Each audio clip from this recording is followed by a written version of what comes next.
patriots. Nigeria call obey to serve our fatherland with love and strength and faith. The labor of our heroes past shall never be in vain. To serve with heart and might, one nation bound in freedom. In freedom.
Hello. I'm gonna be streaming the video from the current live feed so that we can transfer to the new one. So let's do that now. So once it finishes, we commence with our current conversation. Let's do that. Nonsense about somebody like Peter Obi here. Somebody you go to run for one at least, whatever you do, and you're talking nonsense about somebody like Peter Obi. Somebody who won at least in the election 12 states. Somebody who's incorruptible. Somebody who's showing his mettle. Somebody who's empathetic. Somebody who you could reach. But let's leave that aside because you're complicit in this, Rudolph. I have to tell you, whatever his name, all the gang from Sahara Reporters. You take somebody like Ngozi Okonjo-Iweala and you write 151 articles with one neutral, right? So we leave that at that. But it shows our intelligence for somebody to come here constantly looking down on people, saying, you people, you do that here too. You say, look, you guys, when you ask a question, you shouldn't go to your point. I've seen you interview Buhari, for instance. You've interviewed anybody, somebody. You're a journalist, unlike Sowore. If Sowore run an election, you wipe the floor with him. I'll wipe the floor with him. Just because we're Nigerians, not all of us want to be president. They said to him, work with others. Now, what could be more prudent than that? You don't want him to work with others. You want him to be going out there making a fool of himself with 100 people trying to bring out a government by revolution where you have to have a critical mass. That critical mass doesn't mean you have to agree with everybody. So I said to the guy that I was arguing with on your show that you used in your intro, I said to him, look, we cannot be coddling Sowore. That's what I said there. He cannot win his own unit. Is he good? Is he necessary? Yes, he is. But why constantly comparing himself to Peter Obi? How? Where do you compare to Peter Obi? Peter Obi is incorruptible. Sowore's cause celeb, it's corruption. So if there's anybody that Sowore would work with, is Peter Obi. Talk about terrorism in our country, right? Before maybe 10 years ago, I called Sowore and I said, look, the only problem we have is not corruption in our country, right? We have a more dark quality, but I'm not going to try to resolve that here. But all I'm saying is that on this platform here, you're gonna have to restrict your responsibility to finance to administration, but the true and false, you're gonna have to leave to the panelists. We're not here, like I said, it's not a hierarchy, or like in that sitting order, Dr. Dominic, that come in. What I'm saying is that yes, there's no hierarchy. I bet. Yeah, so all of us, we love the country, like somebody said here. But today there were quite a lot of people who made a lot of great points. Sowore needs to be redeemed. He has to listen out. All right. That's what I'm saying. Stop insulting Peter Obi because you know, he is one of those people. He's the best Africa has produced, whether you like it or not. There's no other person in that continent. He's better than Nelson Mandela, for example. He's better than Obama. It's true. I can make the case if you give me a chance, but thank you for your patience.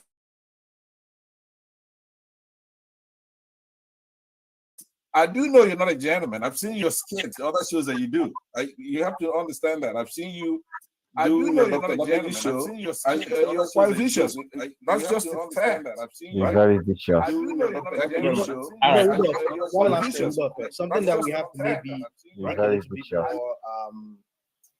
clear is, you know, when we have guests, you know, to what extent are we fact checking or pushing? For example, if he says P2B is a criminal, like, we'll ask him, like, why does he say? Because I've heard certain rumors about P2B and sort of know where Sowore is, what he's getting at. But the thing is, maybe next time we should push him to, like, actually say, if you're taking P2B as a criminal, you're infringing on someone's character, right? Or did he say it today?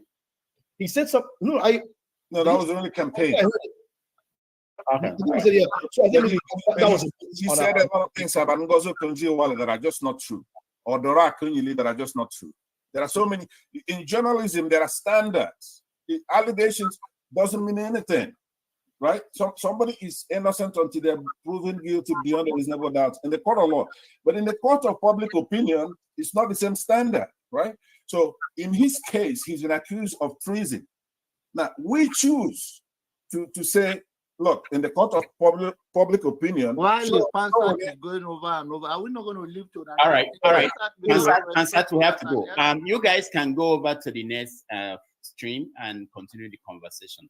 I want to thank everybody that joined me, Dr. Dominic Chim, I Speak the Truth, Jefferson, Pansat, John Abba, Alaba, and everybody, especially those that donated, AY, Nana Bash,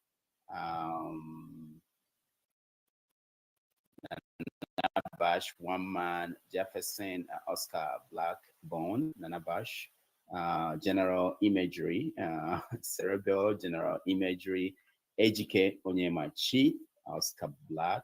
I thank everybody that watched. Those on the comment section, I appreciate all of you. Next Sunday, we are going to have another special guest. I haven't confirmed, but I'm looking for, there's someone I am bringing in. Hopefully it will work out. Thank you all, and I will see you on Saturday. Take care. Nice to meet you, Rudolph. All right. Take care, everybody. Thank you so much. My regards to the family. All right. Take care.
Hello.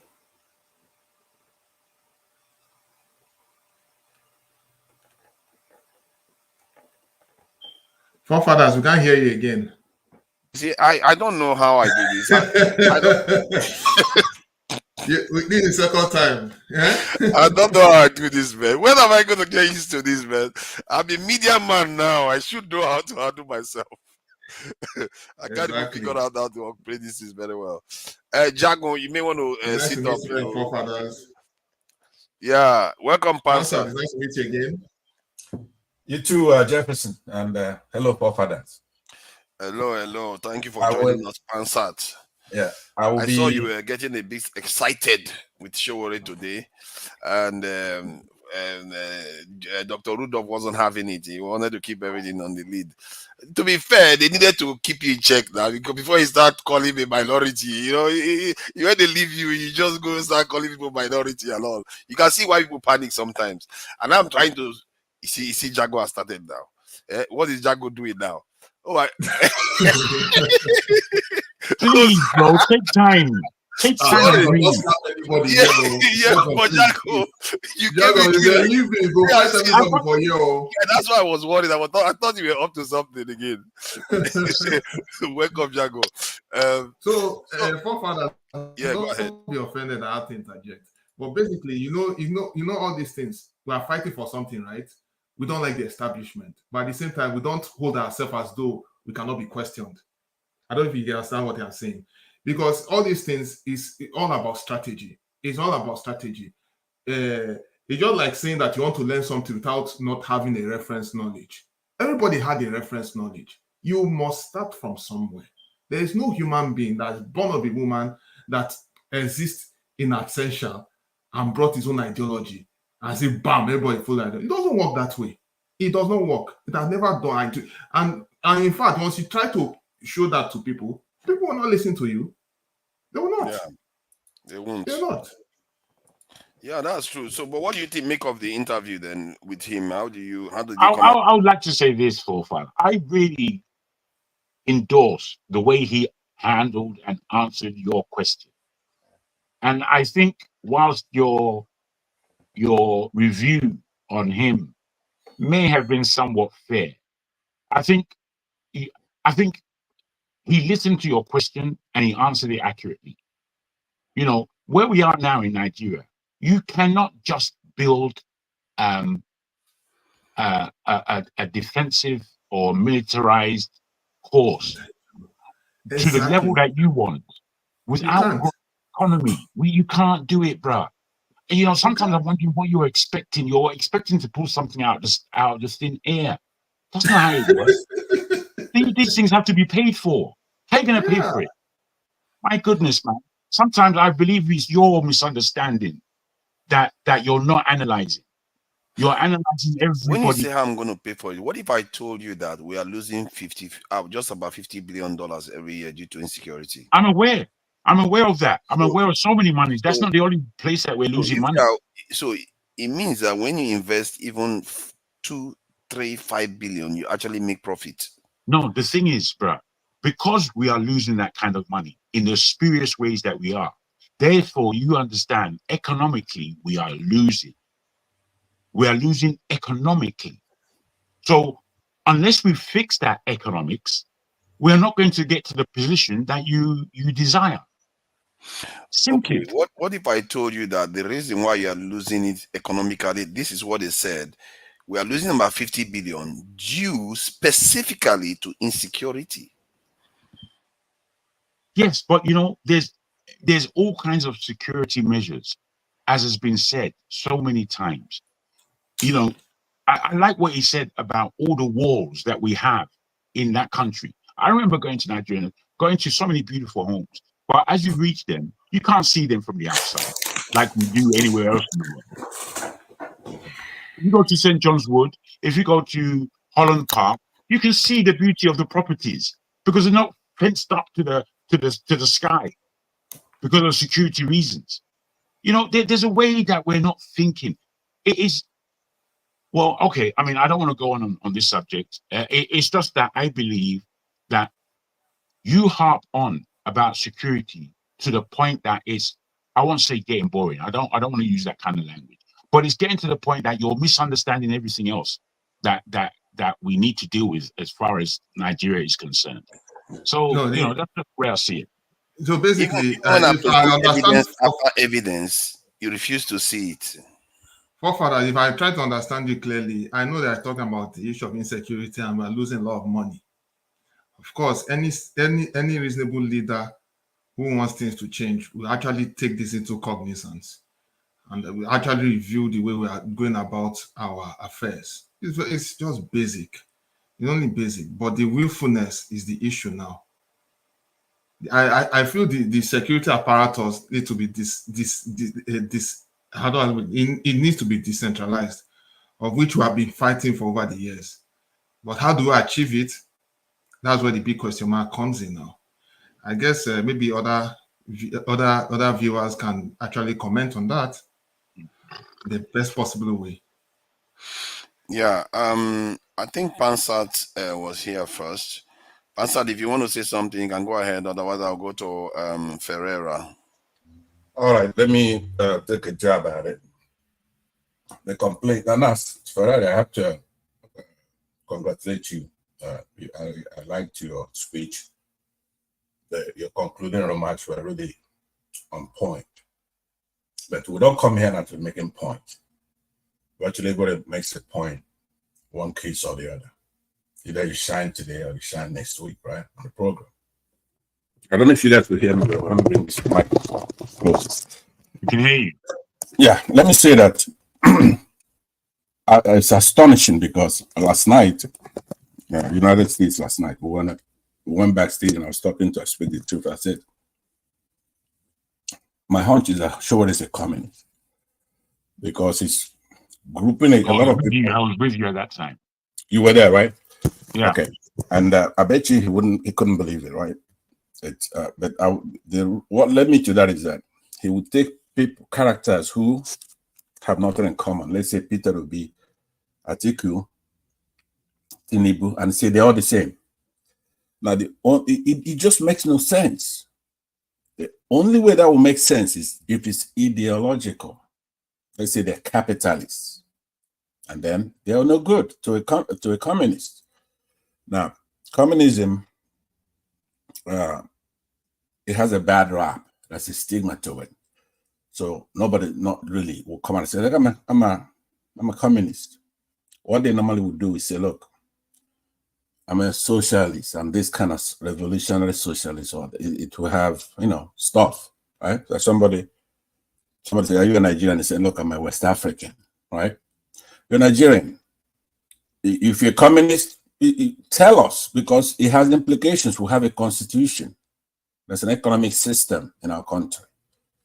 There's nothing wrong with changing it. But what augments that and makes it conclusive that he's a communist is that in communism, the preferred method of coming to power is by a revolution.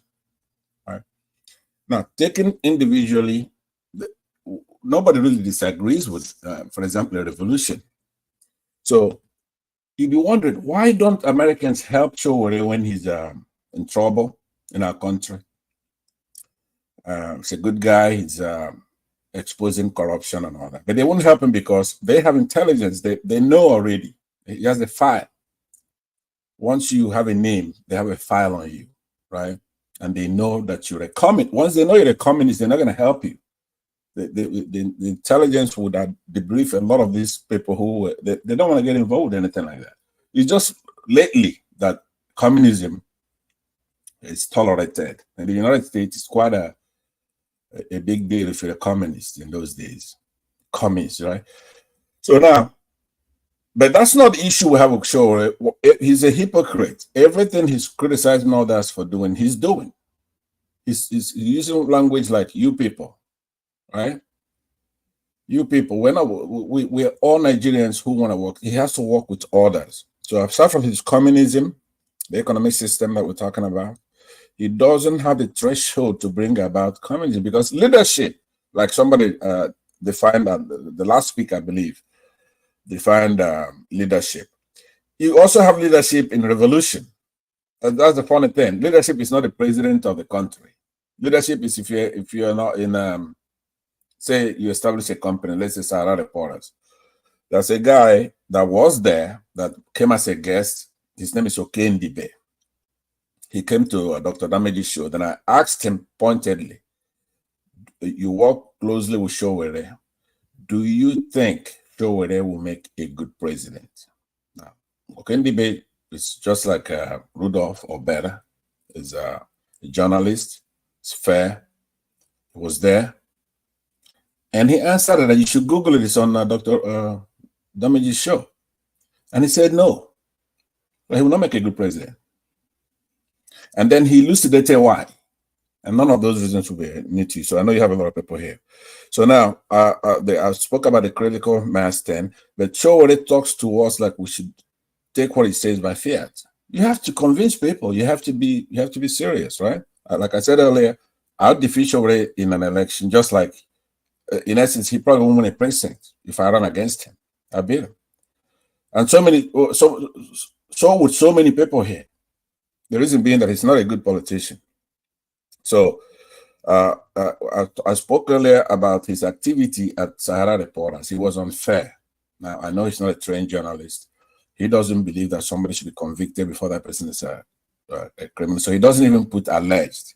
Now, a lot of us have written him. I left him messages on his voicemail. When you say somebody is a criminal, you have to put an alleged. It's alleged to have done something, right? So on the I brought Buhari. Somebody Ekene made a very good presentation. By the way, there's nothing else to talk about. We're not against Sowore. I'm not against Sowore. I like Sowore. The only reason why then we have to look at Manisha is that he's from his natural allies, which would be the obedience. A lot of those people we have a lot in common with Sowore and Obi and all that. He has courage, true. Sowore has courage. But now, I think maybe I should end by talking about courage itself. Or maybe if we go around again. When you come around, I want to talk about courage because that by itself does not make sense. Yeah, thank you, Pansa. I really appreciate the analysis because you actually stated it yesterday that whether he was communist, that's why he didn't like Peter Obi. That said, I want to make one rule so that this will be clear. Any moderator that comes on the panel, like other ladies that are on here, get priority. So whenever they want to say something, they should be allowed to have their say because they do get busy on behalf of the channel now and again and come in and go out. So that is my own take on it. So KJ, whenever you are on, you should be able to just say, okay, if you want to say something, you can go ahead and say whatever you want to say. All right. So okay, please go ahead. Thank you. If it's my turn, I would like to speak. If not, let me wait for my turn. It's your turn. All right. Thank you, sir. Yes, I listened to Pereira. It his turn. Those of us that came before him. Pereira now. Why do you do that? Why you do that? Okay, why do we like to do the Nigerian team? Please speak. Please speak. No verse. It's not fight. We're not fighting. It's just discussion. You can speak. Yeah. Okay. Sorry, Ferreira. I forgot he came first. Sorry about that. I don't know why. Go ahead, Ferrari. You see, guys, we all come here every day to speak. It's because we care for that country. We might not care at different level, but there's a care in us that makes us come. And the likes of Sowore fighting in the battle every day, they care too.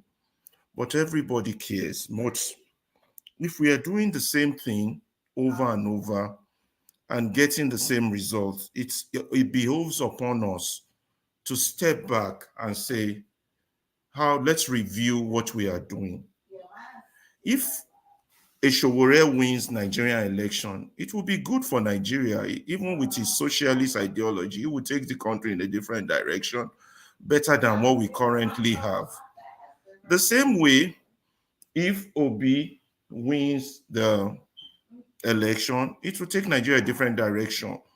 And everybody has a point. But the part I don't like in our argument is this: well, Sowore removed Jonathan, so therefore I won't support him. Those are wrong arguments. When Jonathan was there, it was bad. Yes, it's not as bad as it is.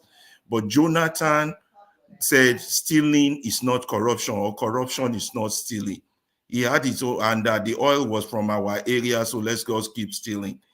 People like that don't have the country's interest at heart.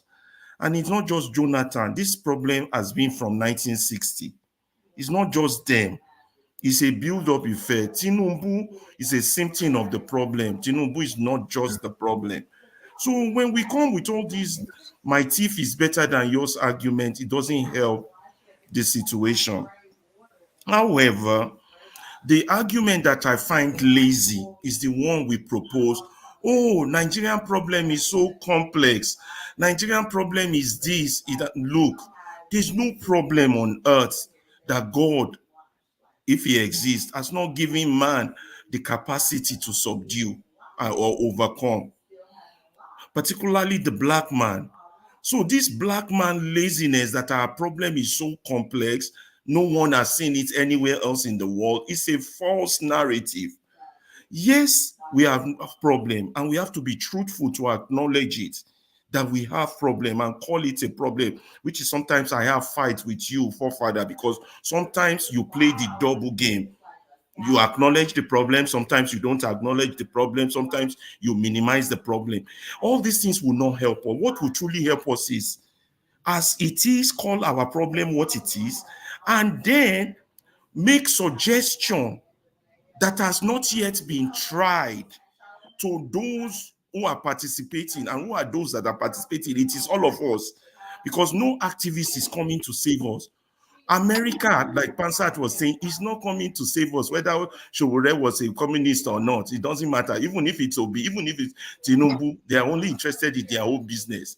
No country is coming to save us. So if that be the case, if nobody is coming to save us, we have to come to the solution within ourselves. And here we have actors already on the stage. Actors who believe that, okay, current election system might bring a change. I don't share that view.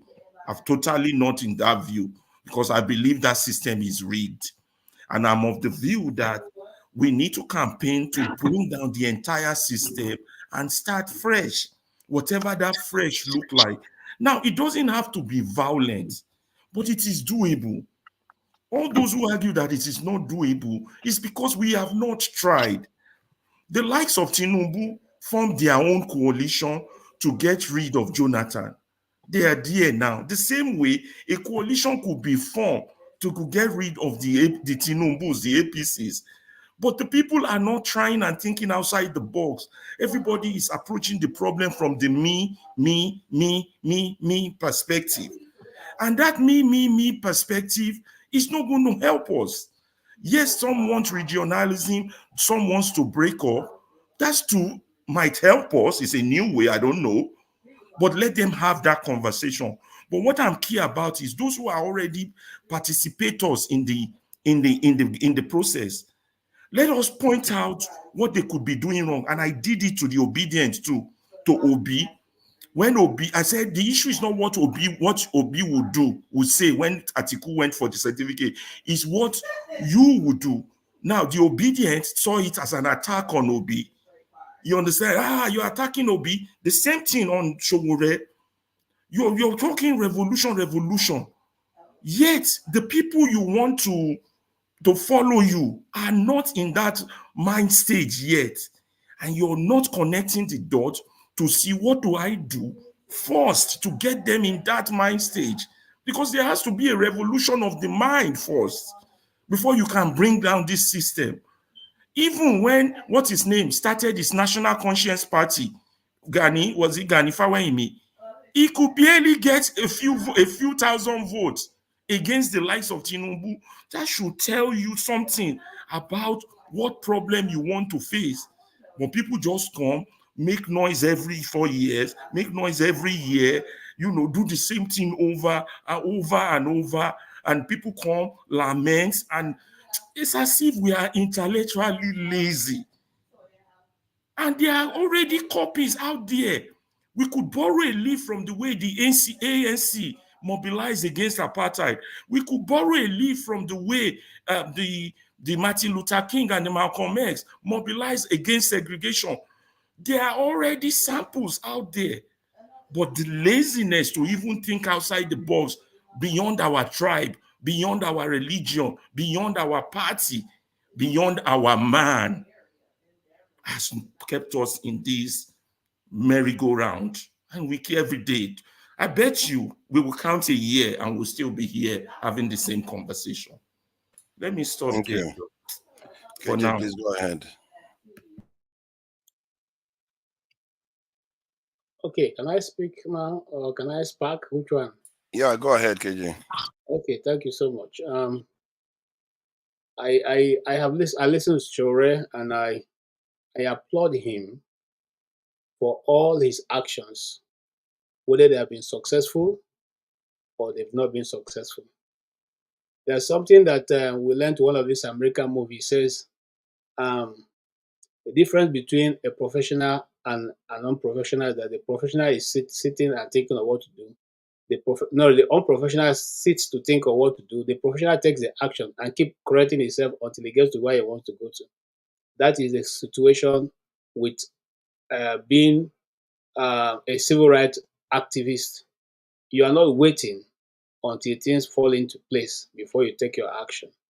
I commend him because it's not easy for a man who have wife and children and who probably will want to even be successful in business or other aspects of life to abandon them and be in the streets where stray bullets can easily hit you, and that's the end of that case, and nobody will act after you, and you do it for over and over and over, and you are still on that same system running it. I commend him for that. I may not agree with what he agrees with, but the sheer fact that he puts his life on the line on daily basis, I commend him for that. Life no get duplicate according to the Igbos. So if his life is cut short tomorrow, none of us speaking today will be part of that pain. It will be to him and his family. I can say that I have an example, which is the Daily Giwas issue. Till today, nothing was said of it. I can even go ahead and say of other nationalists who are not even against government, who was pro-government people, like Sam Okparaji, who died in the clear view of Nigerians. Until today, even the graveside where he's buried is covered with bush. So what am I trying to say? I'm saying that let's cut these guys a slack. Because none of us talking now can pack up our business and go take up positions in that places. You see, the Igbos have a proverb that aneke onreke. That means they divide the work. Work get division. You get plenty spaces. You are either the one who is doing this or the one, you can't be doing everything. So when you get your own portion and you realize the portion which you have given, and the Bible supports that, it said there are giftings in the church. There is those who are pastors, apostles, teachers, and there are those who are evangelists, okay? And so you cannot do all it in one. Take the portion that is yours. If you are the financier, find who you support, finance them. If you are the one who like to write very well, find who you agree with, you support them. But to say that a man who left his beautiful wife, you understand what goes on in marriage, and then he's somewhere locked up in one police station, police are chasing him every day, and then you think the guy has not done much. Some of these guys, if you are in that program, Dr. Chidi, I know Dr. Chidi very well, we serve NYC together. He has gone to contest for Anambra State governorship, Enugu State governorship, because he felt that they should have that push. And he did push. They did push. He pushed in his own state. The people who he had meeting with, I can tell you without listening, that they all accepted that, oh, Dr. Chidi, you are the thing we are looking for. And all they're waiting for was him to land Anambra State. And they taught him, the Enugu State, and they taught him, the one that passed Biati, according to Igbo people. They taught him a lesson that, it's not by your understanding of how things should work that it actually works in this space called Nigeria. Now, some of the points he made, and some of which Alaba has made, I agree. But you see, somebody had to step into the Jordan, whether you know whether the sea is going to part or not. And these are people who have stepped into the Jordan. Whether it's going to drown them or not, we don't know. But they are taking that step. We should at least commend them. Nobody gets, you are talking about the civil rights movement of the 60s. Those times have changed. Many things are happening now that you can't even control what is happening, because before you know it, everybody is hearing what we're talking about. Even those who can never meet in this life till we go and see God, they are listening to us. The system you are using, there are people listening to you. They are monitoring you. So now, if we are waiting, or if Sowore is waiting for people to have like minds, It may never come to that. The people you are looking for, the people that Aminu Kano made a difference with, are the Talakawas, those young men, young women who are regarded as nobody. The thing that we refer to as the wretched of the earth, they were the Talakawas in the north who gave Aminu Kano the position he occupied even in the Nigerian history till today. Sowore will do very well.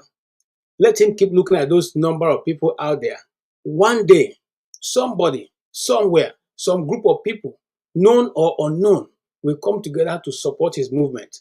And whatever he's looking for, if not achieved in the whole of Nigeria, it will be achieved in his own portion of Nigeria. What is he looking for? Good governance, food for all, housing for all. What's he looking for? Is he looking for that every Nigerian should become billionaires? No, just basic things in life. That's what he's been fighting for. Now, on the issue of whether there's something that someone raised, I've forgotten that. If I remember, I'll say. Now, what I'm simply saying in essence that whether is it, and I said this many times. I said it. If people who are putting their lives on the line, whether you like their policy or not, those guys are brave. They are braver than me. They're better. They're more brave than myself. Because I cannot do what they are doing. I'm telling you, I keep saying here every day. What I say, Simon Ekpa or Nnamdi Kanu, I cannot do what they are doing. Just like we said today, some of us we dodge when the first shot was taken, and we ran away for our life, and we probably not go back.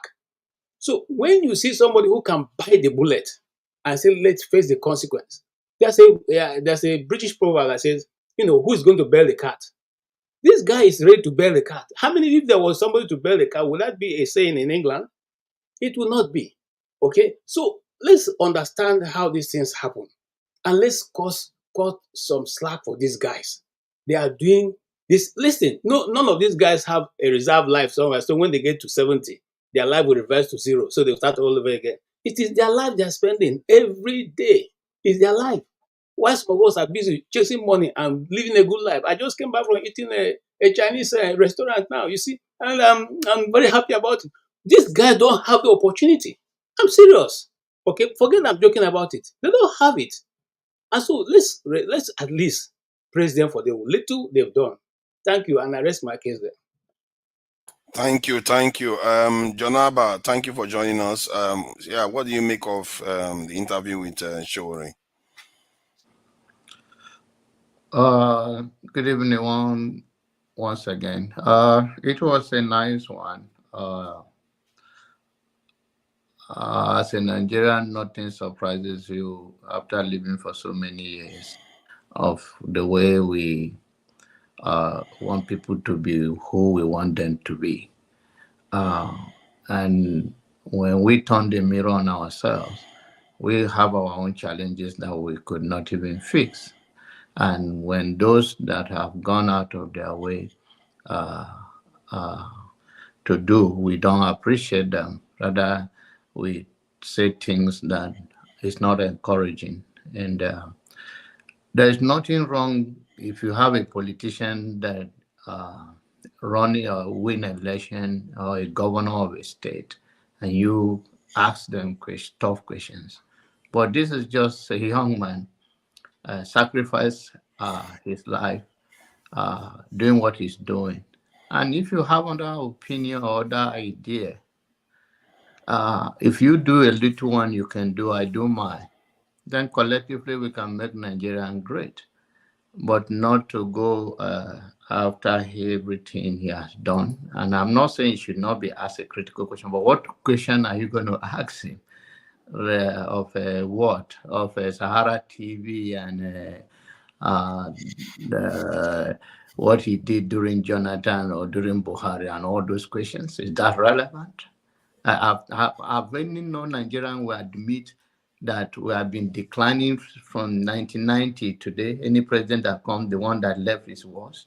So what is and then you can't say anything because you do predict to know that they won't come in, except we agree that it's a program, that Nigeria is programmed this way. And then people that are trying their best to push Then you have, and there's, oh, he said this about it. And we are too gullible society, and the leader knows. And that's why they take advantage of us, because they know that we can always push a narrative among ourselves, soak that energy of, because you come, I don't come here, sometimes I sound serious, but I don't take anything to heart to be, oh, why did he say Obi is a criminal? Why did he say all of those things? It's a politician language they use, it's a campaign language. And if they think it's important, let Obi go. Yeah, we're fighting for people who are not fighting. You just want to make things relevant or necessary. Everything you run in your own home. You face challenges. You go to work. You face challenges. People deal with issues before them. Not this narrative we are pushing there. Oh, he meet with Fulani. He meet with this secretly. No. John Abba, I'm so sorry. Sorry, John Abba, I'm so sorry I have to interrupt on this. Please forgive me all. House, forgive me. At the end of the day, there's nobody else. Look, everybody will definitely be called to question most times, because we are all saying all these things. Everybody is saying it. If you did something wrong in the past, look, it will have to be. It will have to be. There is nothing wrong in questioning the. I know. It has nothing to do where you stand. But everybody has to be called off once in a while. What? Okay. If it's not questioned, how do we know? How do you know the tenacity of his character? I don't understand the one yet. I want you to make your case. Let me understand. It's not even about no. Listen, it's not about the Jonathan issue. If something was done wrong, we have to be questioned. Nobody has all the answers. People make mistakes. That is even here. Be specific. Obi, listen. Obi. I'm a supporter of Obi, but the thing that Obi did, to be honest with you, is uncalled for. And Ferrari, I want to even thank you for even pointing it out. You pointed out about what he did. Yes. What is that? No, you cannot just. I don't understand what you're arguing about. I'm speaking relative to. No, why I countered you was the fact that you said, "Oh, what Sowore did in the past, it doesn't really count." No, that is propaganda. No, I was specific to you. You can't say I that. talk about issue but of you Jonathan. said, I talk about his intervention on issues, or he make a comment. And if you can keep that grudges against you, not vote for him, it's your prerogative. You have the right to do that. But that shouldn't be an argument. But you are confirming. You are simply listen. You are simply confirming. You are simply confirming what people are questioning about, what he did in the past. He has the right. So why will you say that someone cannot question what he did in the past? In your own word, and don't forget to listen to me. Don't forget to the same AAC was the same party that was contesting against UK in Rivers State, second term when UK was governor. I don't understand you. And I remember it was salient when, of course, he had to involve his party. What are you holding him for now? That he uses a Sahara TV to talk about? No, listen, I'm not holding Sowore for anything. No. Okay, what is I am not holding Sowore for anything. What I'm countering you is the fact that no matter who you stand for, you cannot say nobody can be questioned. So that's why I'm trying to correct you on that. I speak my own opinion. I'm entitled to the way I speak. Whatever. I know it's your opinion, but you cannot say that nobody's character or personality cannot be questioned. To me, it's irrelevant. I think it's the right thing to do, that we should question. It's not irrelevant. It's part of the discussion. It is very, very important. If you want to hold grudges that he deep into this governor or deep into this, what? And so what? And now another. I'm not holding grudges. I'm saying that no matter who you hold high, no matter who you hold high to esteem, nobody is above the law. If you do something wrong, we'll question it. Are you in the law court here that you are holding somebody against the law? If you use a language that you can say this is a language that I'm not comfortable, listen to me. Jefferson, allow him to finish his submission. Man. That is it. You've had quite a few. You see, that's our problem. We are like Jefferson. Done with interjection. Can I continue my statement? Jefferson, try to understand. He's having his say. You have your chance to have your say. Then you can come back in, because I've allowed you to go on to and fro. There are other people waiting. Sorry about that, Jonaba. Go ahead. the thing is that Jonaba should be concluding by now. I mean, he's been talking forever. By whosoever you have a passion for, you have your entitlement, and you can say what you have to say. But me, as a person, I don't see it relevant, or I don't see it as, if you want to keep grudges that, oh, he deep into this person, he deep into this person, or he's the reason why this person is here, or he's the one that brought Buhari. Nobody bring anybody in Nigeria. He has no such power. Somebody that will bring somebody and he cannot win his constituency. It's all about all of this talk. Okay, can I ask you a question on that fallacy though? Let me just ask you a question on that. Hold on. You're funny, you know. You're funny. But hold on, John, because Sowore use the same thing. Can you mute him, please? Can we just let him finish? Then you have your chance. Because Chin is still waiting and Kene is there too. And if you don't speak in their language, and I'm not going to speak your language until I leave this world. You live in your word, I live in my word. What is important to you, make Why don't you go to your own people's show? Right? Go to your people's show. Please, forefather, don't allow these people to interfere or drop them from this, because I don't do that. When they speak, I keep quiet. They should have the same respect for themselves. Yes, please, Father, protect Jonaba, please. Let him speak. Let him present his case. Yeah. So, if he's going to disrespect us, let him go to his own bookkeeping. Pastor, don't do that again.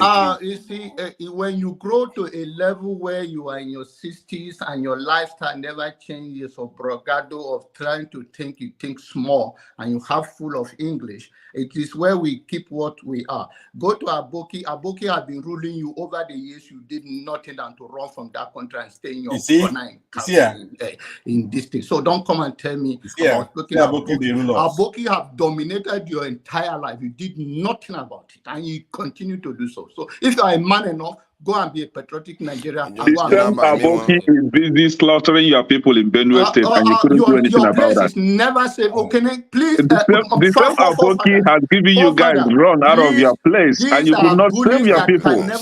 You see how you think? As old as you are, you see how. Can you make it civil? I'm going to be putting people backstage. As old as you are, you see how you think? Backstage, I'm going to be putting people backstage. You are a sponsor of a terrorist in your own go. You never have peace. You are full of anger. You did nothing. My people are more safe. Benue is more safe to walk on the street than your own state today.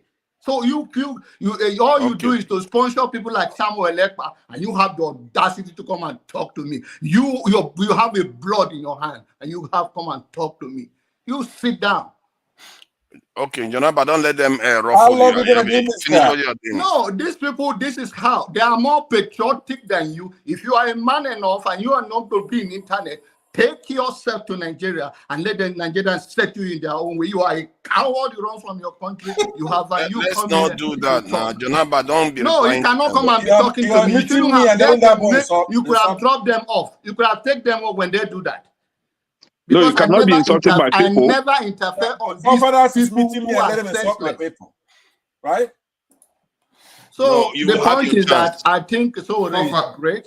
He will continue to be great and do what he can do to make his own. He's living his own life. He's making a difference in his own world. If you choose or no, I think if we all do our own thing, in summary, we'll have a better country. We cannot have a better country where people in diaspora have this kind of a mindset of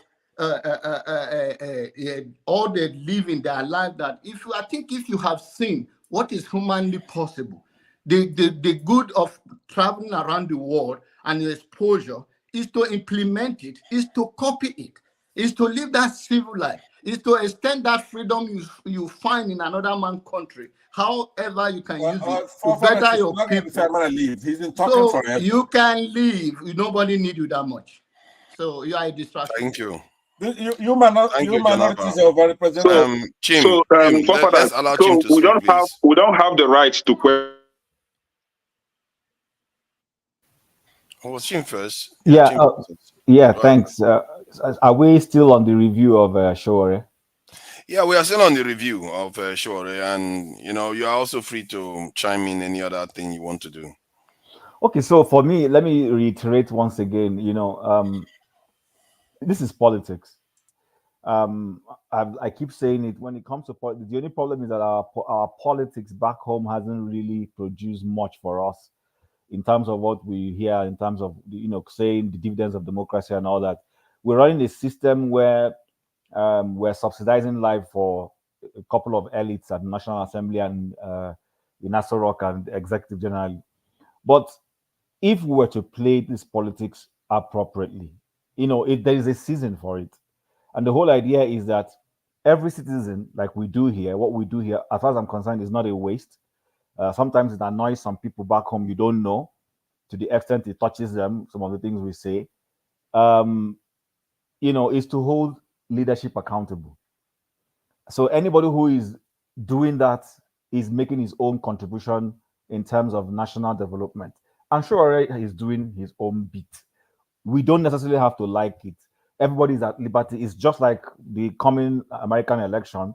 There are people on the left, or call them red. There are people on the right, call them blue, or whatever it is you want to call them. And everybody goes. And then at the end of the day, somebody's going to win. When the person wins, we still hold the person accountable. If it is Trump that wins, you hold them accountable. If it is Kamala Harris that wins, you hold them accountable. Their parties will hold them accountable. There will be individual activists that will try to hold them accountable. That is exactly what Sowore has been doing. So I find it strange when people come and they pick holes at people. Some people say, oh, I can't forgive the person. I don't know. On the only time where I would say people may have a point, which is why I asked him the question I asked him. I know people who say he was working for APC. There are still people who still believe that till this second. That is why I refused to tell Rudolph, even though I communicated with Rudolph all through the week. Didn't want him to know. I would ask even Rudolph. I know people who have accused Rudolph of being part of those who worked to pull down Jonathan's government. So, but today was the first time he was hearing me say it. Why I said it was because it's been in my mind for a long time. And so when Sowore, who is the prime person, showed up, I said, okay, Mr. Sowore, what do you say to this? But in summary, my view is simple. He played his role as a Nigerian. We can't always be on the same boat. If we're on the same boat, then something is wrong. It's no longer a democracy. Then lastly, on Pansat asking him about whether he's a capitalist or a socialist. Yes, quite well, he didn't come out clearly, but I'm still trying to understand the relevance of that question. Why? Because when I was growing up and going to school, where socialism was vilified. But when I look back at the kind of socialism that China has been playing, if that is the way socialism is, then I want to live in a socialist society. I'm being honest with you. If what I see in China, the development they accomplished in China, the volume of technology and the number of people they pulled out of poverty. So when people say that you cannot be the leader of Nigeria if you're a socialist, Peter Obi was running for presidency and was quoting mostly socialist developed nations in Asia. China I didn't say it wasn't socialism, it was communism. Communism. No. I'm saying I didn't understand the you didn't use communism, you actually used socialism. You tidied it up.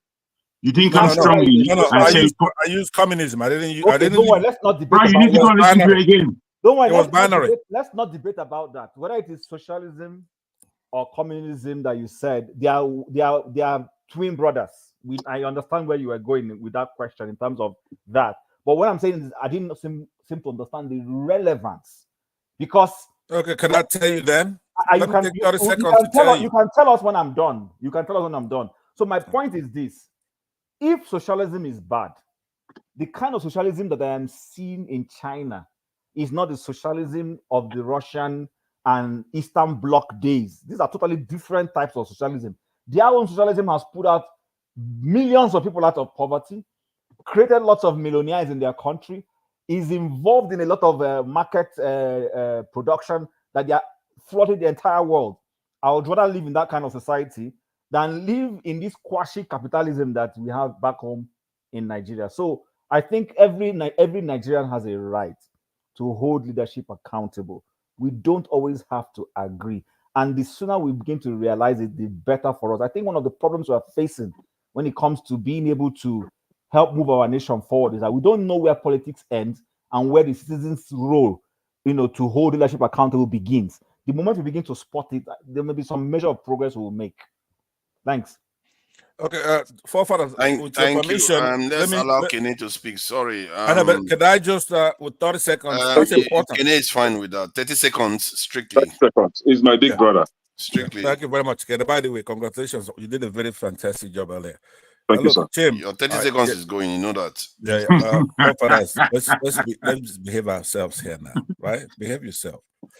Jim, what you just said there, yesterday I had another problem with one of our brothers, right? Somebody's from the southeast, and that I said he's ambivalent and he's wishy-washy, right?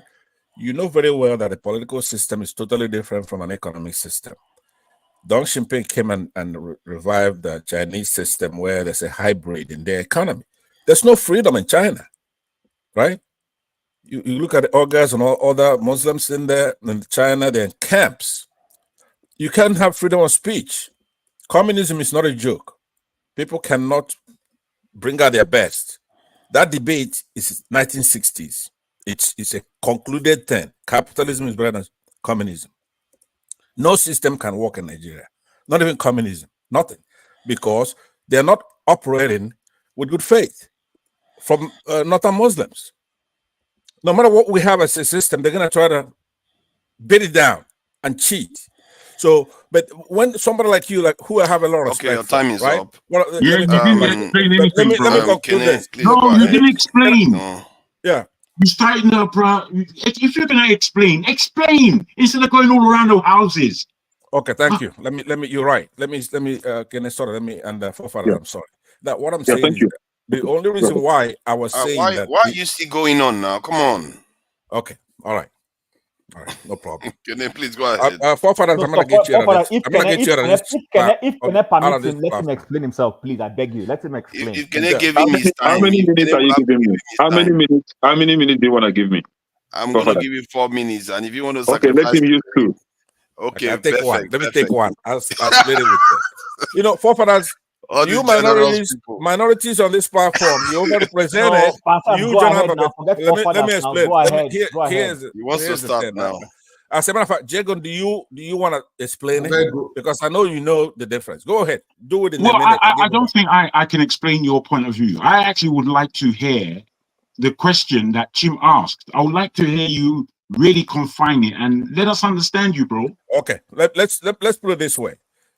It's important for the Nigerian people to know if you're a communist, for example, even if you fancy it, you cannot go about running in an election where you are bad-mouthing our leaders with an ulterior motive where maybe you have an issue with capitalism. He said it clearly. Now, you could squabble if he's a communist or a socialist, but he said, I am not a capitalist. Now, Peter Obi is a capitalist. Tinubu is a capitalist. And who's the other guy there? The Waziri of Adamawa was a capitalist. So when he says Tinubu they're all the same. Welfareist. Tinubu is not a capitalist. No, hold on. Tinubu is a capitalist in the sense that he pursues enterprise and trying to make money, right? He doesn't believe that all of us should share what we have. Okay. So now when Sowore says they're all the same, so it made no sense until then. I want to dig into what does he mean by that? That's only one thing that they have in common. The nexus of the three is that they're capitalists. So he's speaking in tongues because they don't have the same thing as far as degree of corruption. And his cause celeb is corruption. That's the only thing he's against. Sowore is not against terrorism, for instance. But I will elaborate. I will elucidate when it comes to me. Kenny, thank you for the time and forefathers. And John, we're gonna send you to your people. You're gonna leave. This is a Southern Christian Nigerian platform. If you don't like us, then get the hell out of here. Go to your people. Thank you. Please, everybody's an equal stakeholder. So we're speaking on the kind of recap, right? On today's guest, right? Yes. So I have no personal grudge against Sowore. His style of campaigning is okay for him. I mean, it's okay by him. I have my own lifestyle to live. I must not think and reason like Sowore and his supporters. And that is the reason why out of the pool of contestants, I pick P2B to support P2B. The reason being that I found a man that has quality, leadership qualities in P2B.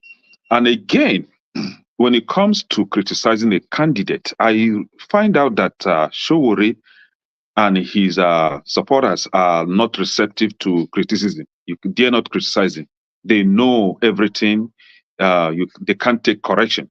On the other hand, I heard somebody today saying that P2B advice, sending birthday wishes to Sowore was out of line. And I quickly, without thinking it deep, and say, no, P2B shouldn't have done that. If he has done that, that means he's not a sensible man. But on the other hand, when I thought it deep, I was like, no, I think P2B is right doing that, because P2B has made it known to Nigerians that He is he to is go not on, coming. my brother, is to go Yeah, on. to go on. Go So on. he's not coming to take a revenge on anyone.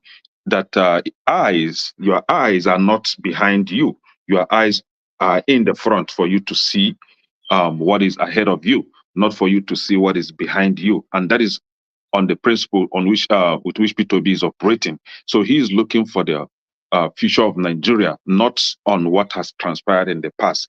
I, for one, I might not even handle it the way P2B is handling it. I may not wish the likes of Gowon, any birthday wishes because of his role during the Nigerian Biafran War.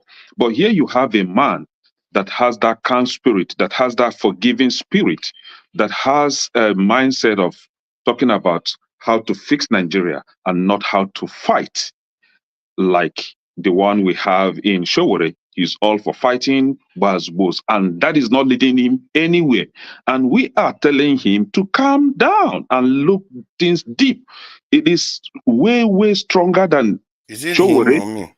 No, Sowore, we are talking about Sowore now. He's way stronger than Sowore. Sowore should calm down. It is not by boss. I've never seen an activist that made a good leader. I mean, president precisely. P2B has shown that he's an activist. His activism would be very, very helpful in the National House of Assembly or maybe in the Senate. So who are advising him for you to show us a template or an antecedent that we should maybe in the future look on and say, okay, you know why? You know what? Because of your leadership quality or because of what you did in this position, then we think you can be the president. But this guy is refusing to take advice, which is okay.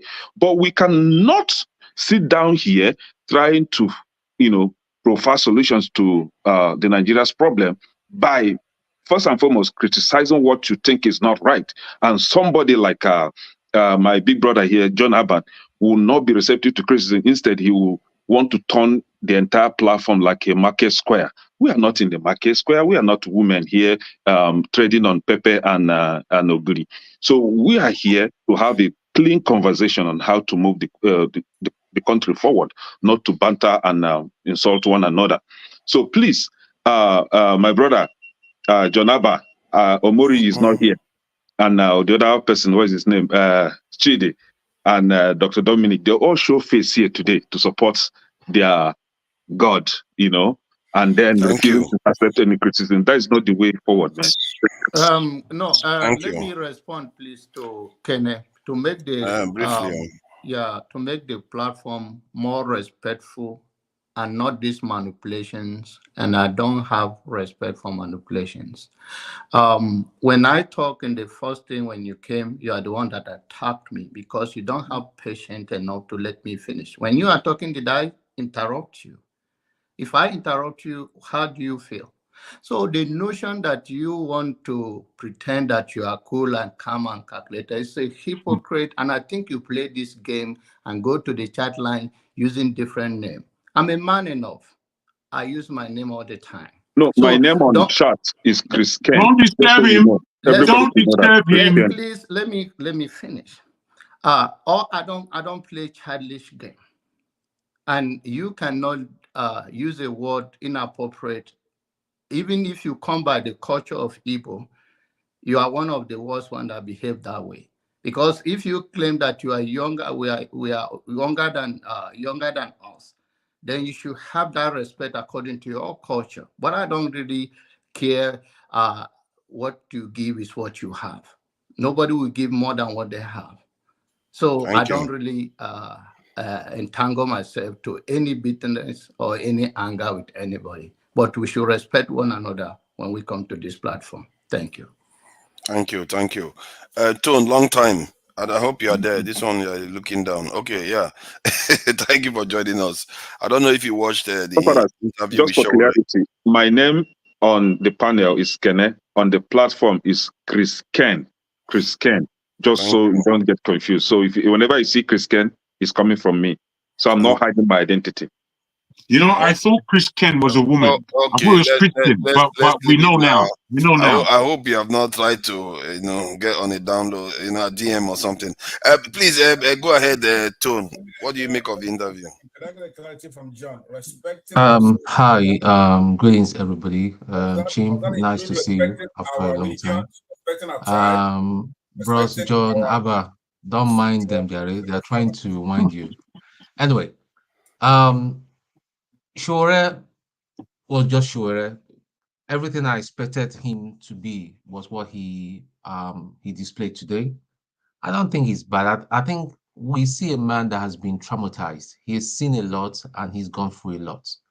See, the issue of Nigeria is a very complicated issue, and that's one of the even reasons why I decided to take a back seat from listening to all these, and try to face my work because I've got bills to pay. I've got a lot of more mouths to feed back And home, and mental health issue too. Mental health. yeah, Nigeria yeah, can run manage you my mental crazy. health. There are a lot of people I'm paying their school fees. I can't back out right now and say, listen, there's no money.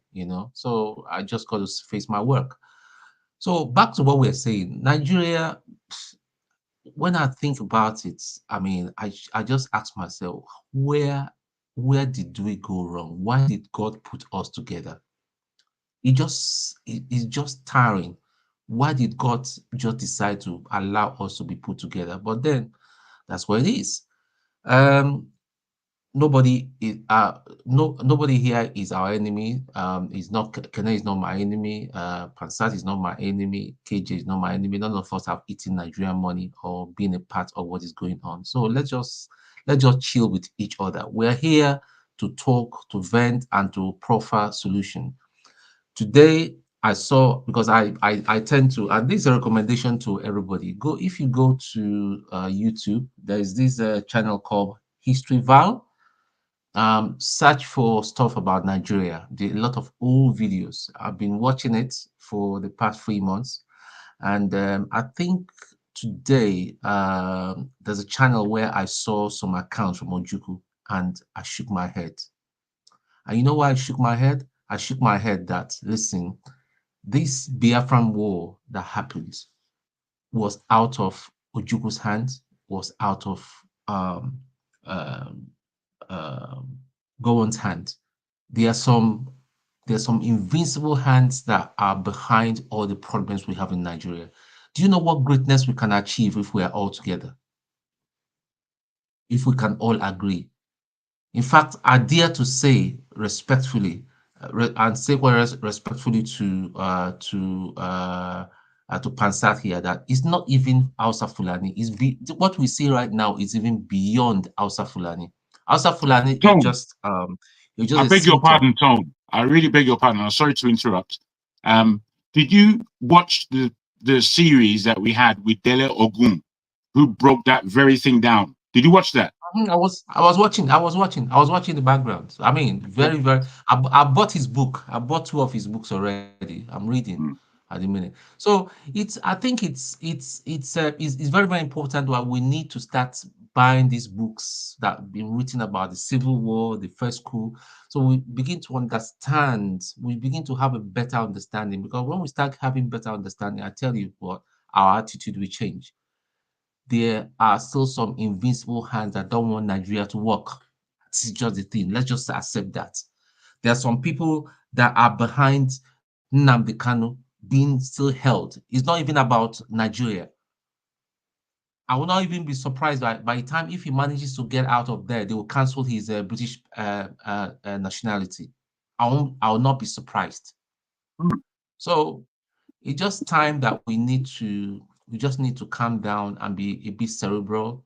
let us find a way of dealing with our problems. Yes, we need a fiery person like Sowore. We need a calm, calculated person like Obi.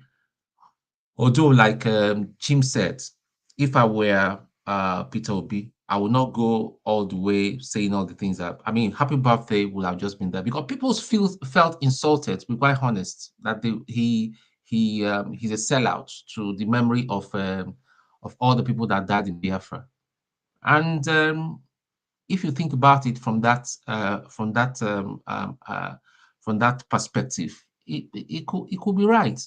But these people will go, give and take. Maybe Gowon will be with us in another 10 years or maybe 15 years. If God grants him the grace for a longer life, he will go. The man must have made peace with his God. The most dangerous man to fight with is a man that have made peace with his God, and God has forgiven him, and you're still fighting him for the mistake he made when he was in his early 30s. Omo, now God you the fight to. Me, my hand no day. Thank you, guys. Thank you. Well reasoned, I have to say. Okay, so what else? Are we done with Sowore? Do we want to move on to something else? Fofo, I think maybe we should review this Gowon's birthday. It's worth reviewing, right? I meon, it's very recent. Mr. Additional of the African Development Bank was there. He gave the keynote address. He praised Gowon. I was watching it. I mean, I have respect, utmost respect for Mr. Additional. He's one of those persons that I've said, if he ever runs for presidency and my clan and somebody from my village is running, I will vote for him. Because the man is intelligent.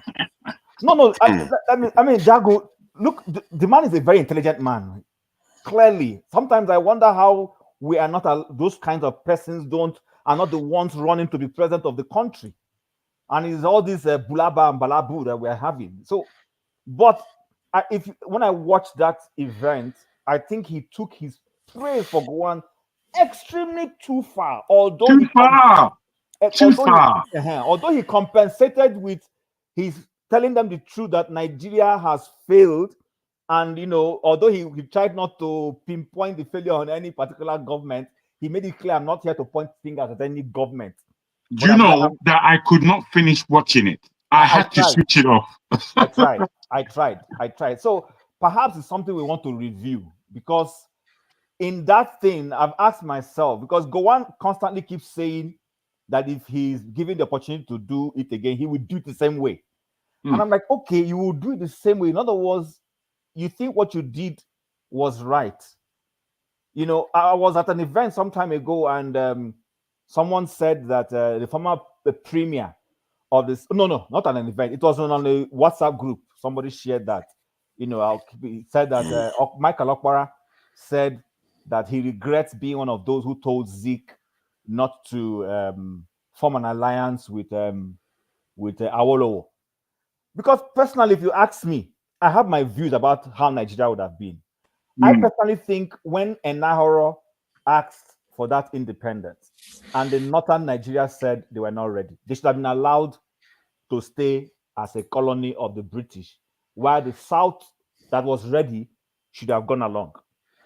Perhaps they would have seen the benefit and come. And when they are saying they want to join us, it will not be on their own terms. It will be on the terms that the existing Nigeria, or whatever you call that country, would have been. Absolutely. So there are things that we have done in the past that are wrong. That if I sit back, I say, if we had to redo it, this is the way I will ask us to do it again. So, but we want to be saying, can I ask a question to you, Chim? Yeah, go ahead, sir. I like what you're saying, actually. What would you have done in Gowon's position, having understood that he went wrong?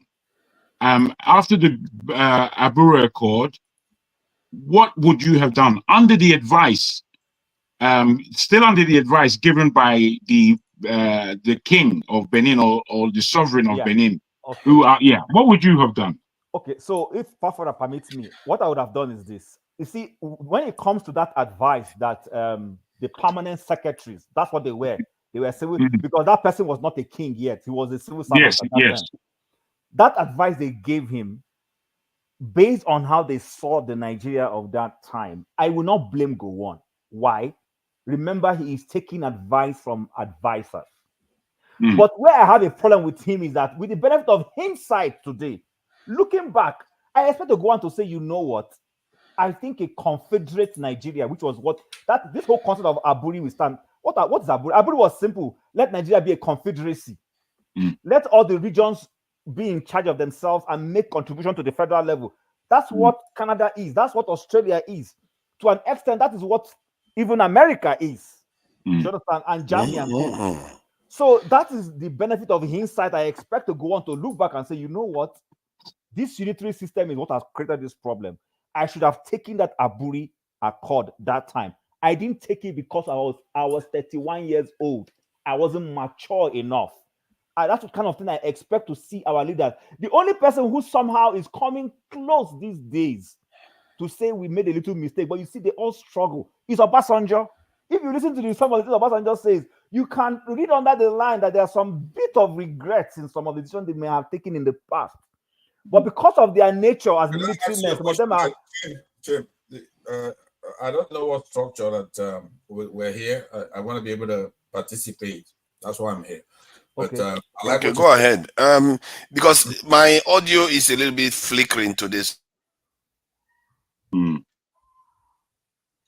All right, I think his audio went out. Hello, can you hear me? I can hear you guys. Yeah, we can hear you. Can you hear me? Yes, I can hear you. I'm trying to understand why you asked me to stop. So that's why I wanted to stop that, not only for time, so some of us will get in, but I wanted to say to you, should he, somebody like go on, not only apologize like you're saying, but also go bring it up to date and say, look, I was stupid. My people are now in the concentration camps, right?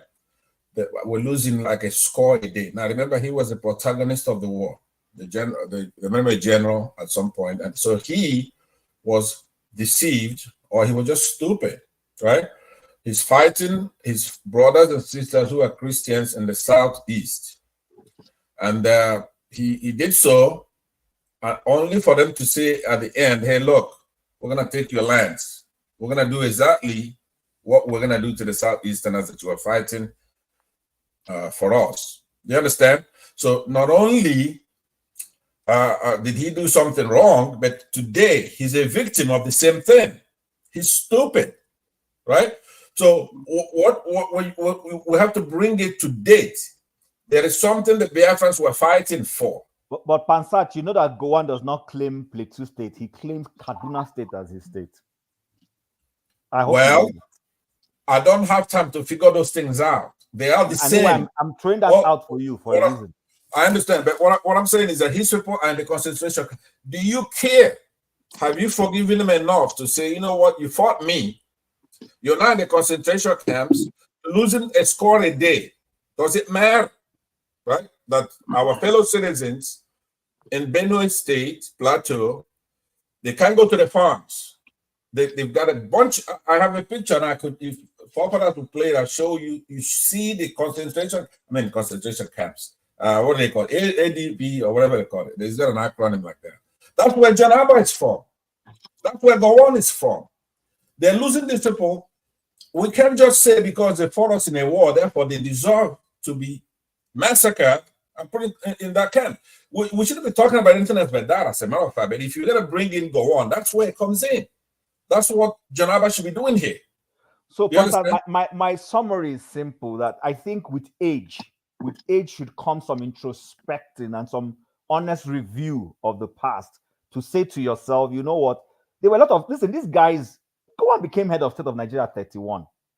It's not that 31 doesn't have wisdom, but at that level, there's some useful exuberance, that some things a 61-year-old person will not do that a 31-year-old will do, which is why I'm ready to forgive that kind of person to that degree, because these guys were very young and they took, they had this blood rush in them and took decisions that created some of the problems we have today.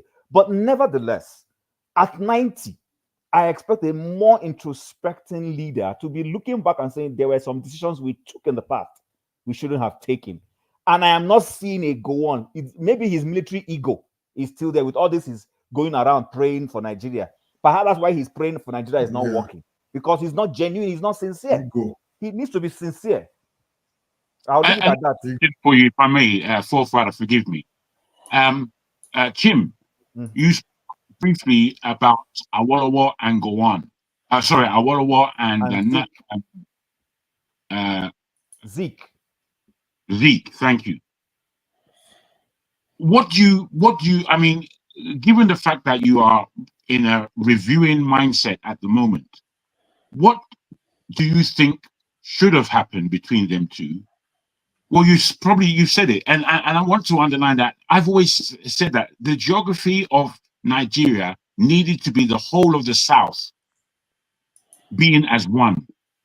But because we are so fractured in the South, we failed Nigeria as a whole country. Between the Igbos and Yorubas, I believe we failed Nigeria. That's my honest belief. Now, given, what do you think stopped that happening for real? And how would you have seen it if it happened differently?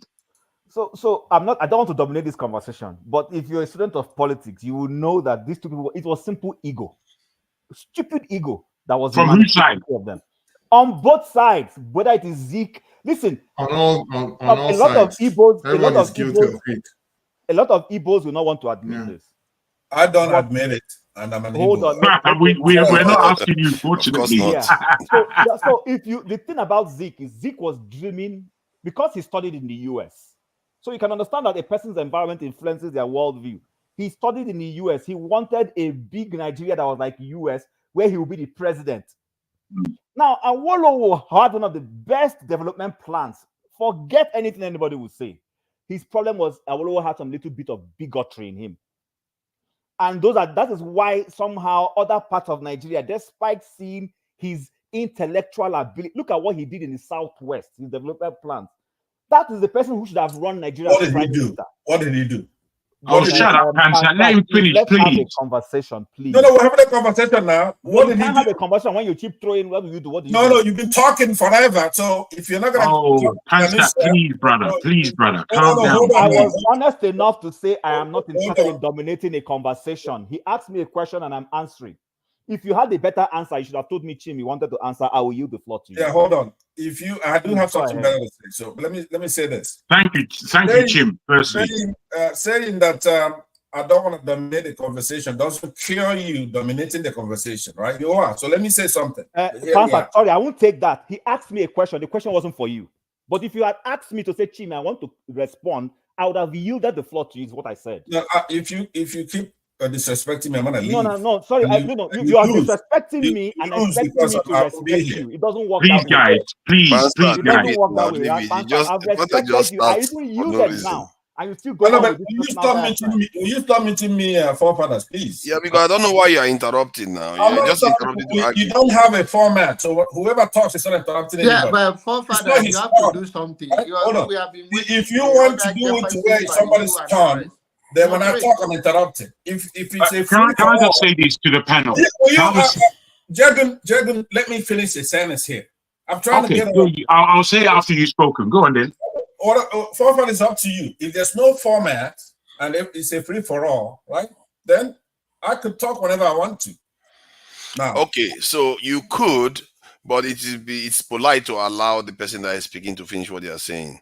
I am allowing that. I wanted to interject because a lot of Nigerians have this tomboleko stuff. You could see some of our Lagos Igbos, right? When they're here, they're just talking nonsense, trying to create a moral equivalence. See, when hold on. You have a lot of them here. They want to be buddies here. They want to be friends with panelists. I'm not here to be a friend. To me, if you say Awolowo had the best plan, right? The best plan. What was his plan? Because a lot of Yorubas say, okay, we had the first TV. What am I going to do with that? Well, we had build the first Cocoa House. What does that have to do with anything? Can Chim continue, please? When our people, when our own leaders, someone like Zidane Don't allow him. Let him continue. Let me just land. say what he wants to say. It's not. Don't get permission from me. I got permission. I'm not taking permission from you. You don't have. You don't deserve to be. I'm saying don't go and bring permission from you to speak. You don't have that kind of power. But I can interrupt you because I was speaking. Then go ahead. So Chim, don't. I know, we know. Okay, you know what? The best thing to do is let's have structure. Let's start from Jefferson then, or you. At this time, bro, you're not moderating, right? Yeah, I'm not moderating at this stage. I was just trying to keep. Can we self-regulate, please? Pansat, can we self-regulate as grown-ups? Can we try that? Okay, then. So that we can have civil conversations. Let me be allowed to extend and revise my remarks as much as I may consume. And after that, I'm going to exit the place. Okay, listen to what I'm saying. I'm not into talking about politics of Nigeria's beginning because we haven't moved an inch. We have contemporary issues that are the same as we had in the past. A lot of people, storytellers such as Chim here, right? He regurgitates the same thing. Awolowo this, Nnamdi Azikiwe that, Ojukwu this. What does that have to do with anything? We've been in the war, we've come back, we have a constitution that's imposed upon us. The military people took off their uniforms and put on a toga. So what we're here to do now is to galvanize. When we go to the platform, that is my role. I haven't found a place where our youngsters, that'll be all of you here, where you actually doing the right thing. I've come here and I've tried to clean up this place, including Jagun here. He used to be a bad actor here, but it's not good. When I said that last time, he got upset. What I'm here to do is to let you know, Sowore included in all this. I'm older than Sowore by a lot. I'm more educated than Sowore by a lot. When we come on the platform, how do we resolve the issues we have? If you're going to talk about Gowon and Benue Plateau, you have to talk about the IDP camps they have there. That's the nexus. Then I can listen to all that stuff. Right? We're not here to display how much history you have. When somebody like John comes in, because here's the thing, we want to be a cohesive polity. We have John. There are two types of Northerners. There are those who don't want to be participants in a place like this. You won't find them in a place like this. Boko Haramites, all those Northern Muslims, right? They won't show up here. And I respect that. But the Northerners that do show up here, though, they have to come in with catharsis and say, you know what? We're the problem of the country. I'm from the North and against my people. We turned off the beavers. Answer. You're being extremely repetitive, bro. Let me add my point. Can I make my comment? So I can go. So that's Pastor, be reasonable now. I see. I said self-regulate, and you're not self-regulating. This is going on now. 1 minute. I will conclude 1 minute. Oh God. So what I'm saying is that now you think that's a small thing. Well, I did it on purpose. I spoke to John, and you heard what he said. He says that Aboki is in charge. That we're stupid over there and we're killing one another, and that they're gonna kill us. But that's what's in heart. That's what's in his heart. Thank you. In mind. That's what he said. But you don't care. Thank you. That was because you are a minority. Thank you, Pansat. Let's KJ go ahead. I think KJ wanted to say something. I want to say something. I'm gone from here. I'll not be long. I'll say I'm out of here. something. Okay? Don't go, Pansat. This is always our challenge. Don't run away, Pansat, please. Pansat, please. This is always our challenge. Not just John. It's somebody like some guys come here. Pansat, come on now. And they decide to want to change the topic the moderator has laid out for us to discuss. Let's keep to the topic he has chosen for us to discuss. Please, let's leave this thing. If you want us to, if there's a topic in your heart that you feel that you want to discuss, you can text it to the moderator. If he feels like putting it in, let him put it in. Otherwise, let's just deal with what he has presented before us. And if you don't have anything to say concerning what is going on, you can as well skip until when you want to say something that concerns you. But let's not deviate from what we are discussing. and go to personal. Look, nobody is going to change Nigeria. Any of us sitting here now, whatever you say is not going to change Nigeria tomorrow. So why do we make enemies? I'm not a pessimist like you. So you Hold on. Even if I can't hear you, but I can laugh I about can actually get to that place with you, but I will not allow you to drag me there. it's about I the think I'm same. more honorable, so I will not let that happen. Okay? But if you feel like insulting Okay. people is the best that you So what do you think? I'm saying What direction are we going? I'm sorry, but what I'm saying is that what you're saying is we're here wasting our time. Nothing we could do. I said that if you listen to me, we're gonna fix the problem, right? Answered. Why are you still talking now? I'm answering KJ. He says that nothing can change Nigeria. I'm not a pessimist. I believe that I'm only here so that we could find the solution. The solution is not going to be being sensitive, right? But that's fine. You are correct. You have said that. You are correct, and he probably meant it in a different way. Who wants to say something next? I think Jago. I do actually. Yeah, go ahead, Jago. Thank you. You see, I wasn't really too interested in is he still here? In our man, Chim. Are you still there? Yes. Thank you. Yeah. Until he began and he started laying it out, and I thought, interesting. You know, sometimes Pansat, you must understand that there's more than one person here, and we all have interests in what certain people say and how they say it, and we must give some credence to that, some respect. You're very disrespectful, brother. You know what, Pansat, bro? You know I like you an awful lot, but we have to respect each other, brother. We have to. In one way, we have to, as human beings, as brothers on the platform. You know, I disagree with almost everybody here, and I disagree violently. However, you know, we're all brothers, man. We're all brothers. You know, what I don't respect is what I believe to be inane speech. But if somebody's making logical sense, I think we can, even if we disagree with this logical sense, I think we can still jump on board. Now, Kim mentioned Adesina. Adesina, I've met him. And I too had a degree of respect for him until I really understood him. And in understanding him, I understand that like a Nigerian, his depth, he's not that he's not intelligent, but his depth, he doesn't have depth.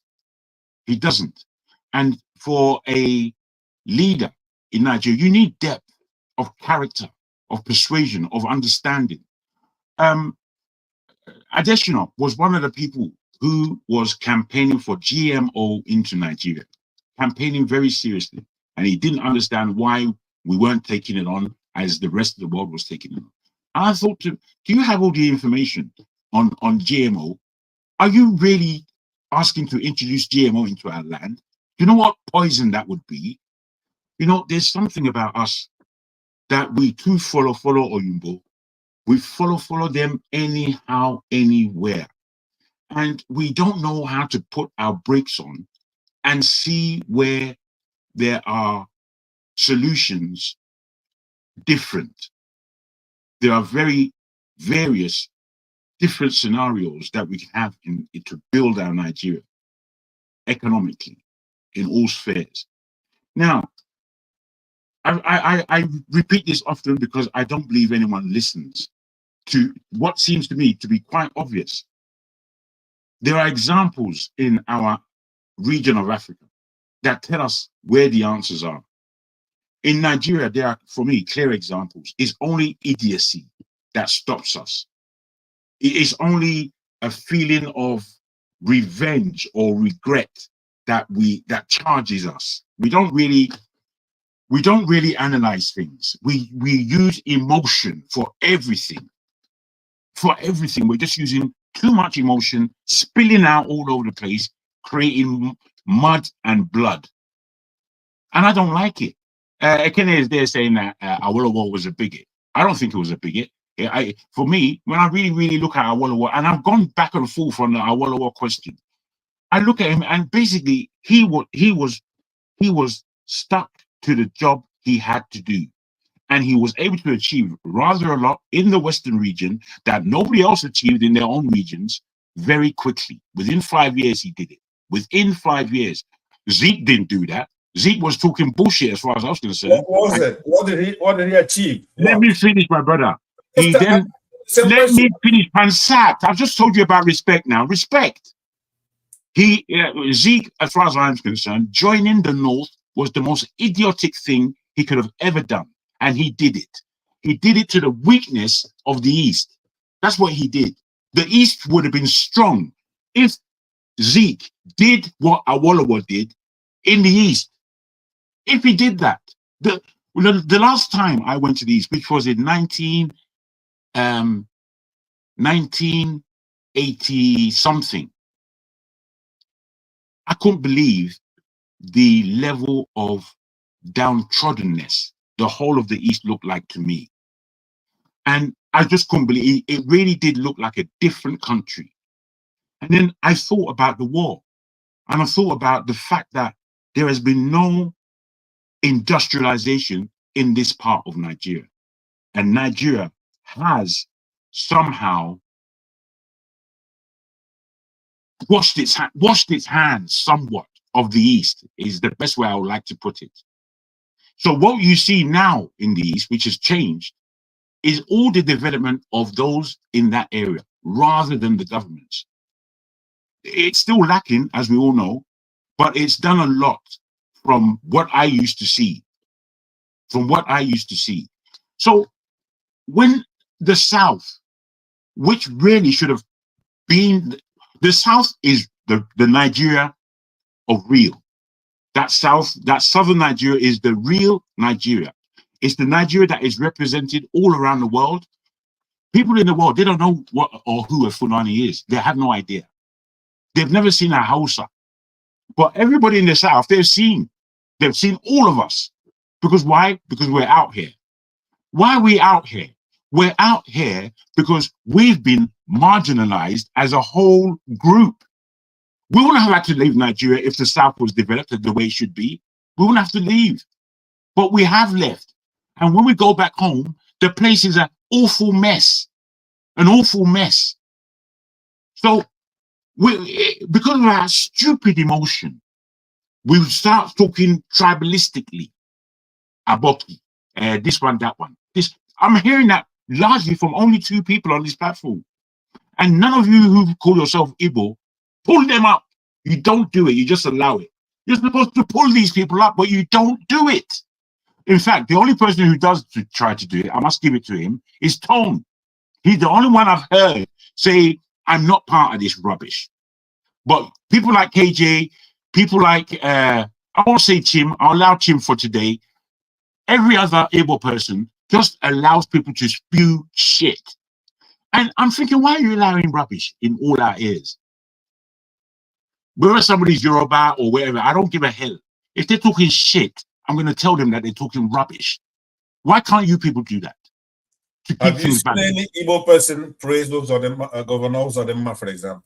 Have you seen any Igbo person praise that? What's the billionaire? No, I'm speaking about the members of the platform, not any politician. Oh, I didn't hear. Okay, but look, I put something there. I want, because you haven't been to Igbo land for a long time. Because I asked you, what is it that Awolowo did? I know he has some progressive ideas, for example, in education, a little bit here and there, right? Maybe I should send you something as well. So okay, I want you, yeah, because that's what we're here for. If you listen to fair enough. Okay, can I say something? Can I just end? I'll just round up like this. You're never going to end, though, right? I will end right now, my brother. You have to end, right? You're never going to end on your own. You have no, bro. I will. I'm a lot better than you at ending by myself, my brother. Everybody must have an opinion on what the person says. 1 minute, I'm fair. All I want to say, most of us here are from the southern region, or even southern and middle belt. Southern and middle belt, really, we've got to do a job. We've got to do a job.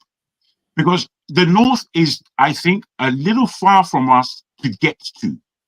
But the middle belt and the south have to do a job of organizing themselves. We're a mess. In this planet, we're not representing anything. We're not representing black people. We're not representing ourselves. And we're not ashamed. We're not ashamed of it. When are we going to grow up? We act like children. So therefore, what happens? The world treats us like I children. hope you're not waiting for Jaden to finish because he's never going to finish. He has a Thank lot you. of I thought conjunction. you respect me differently.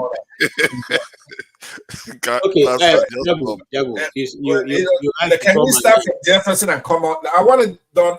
Hold on, Pastor. Before I have the just comment. let's be in order. I think I'm one of the people who have allowed every other view to every other person to put his view across without trying to moderate or try to stop them. And I feel a little bit embarrassed. You're calling me to say I'm one of those who like to. Bro, you don't call out anyone. You're very Igbotic. Oh, your pronouncements are full of Igbo rhetoric. Here you is don't what know. what I'll say to you. Remember, he didn't call me. He called you.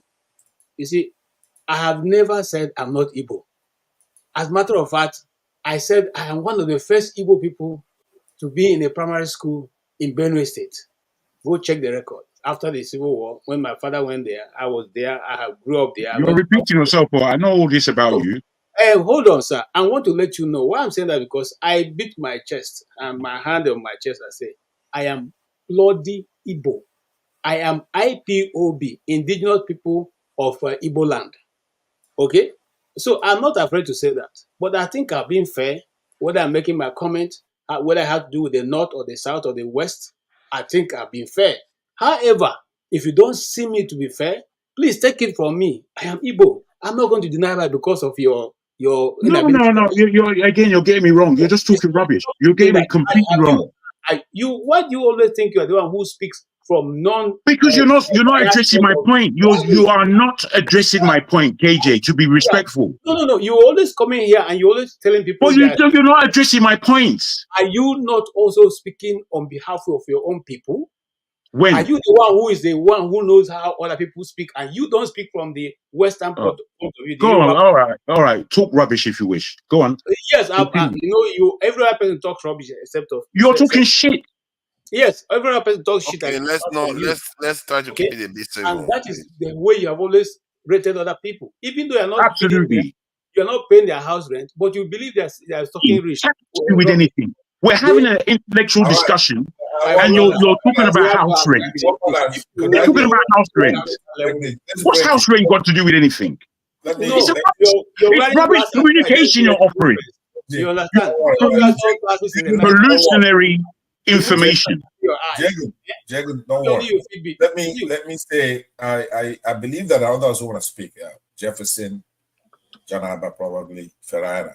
Absolute rubbish, KJ.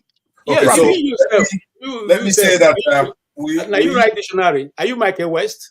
KJ, don't worry about that. I'm Soji Adam of the Jagun or more. That's who I am. So you're not Michael West. So don't tell us that you. You are talking shit. Okay, having trouble with this audio.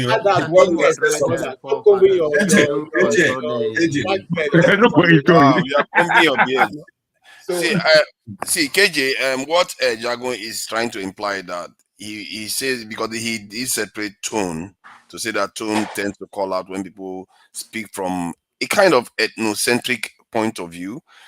Jagun, KJ is saying that you two do the same thing. So I don't believe I do.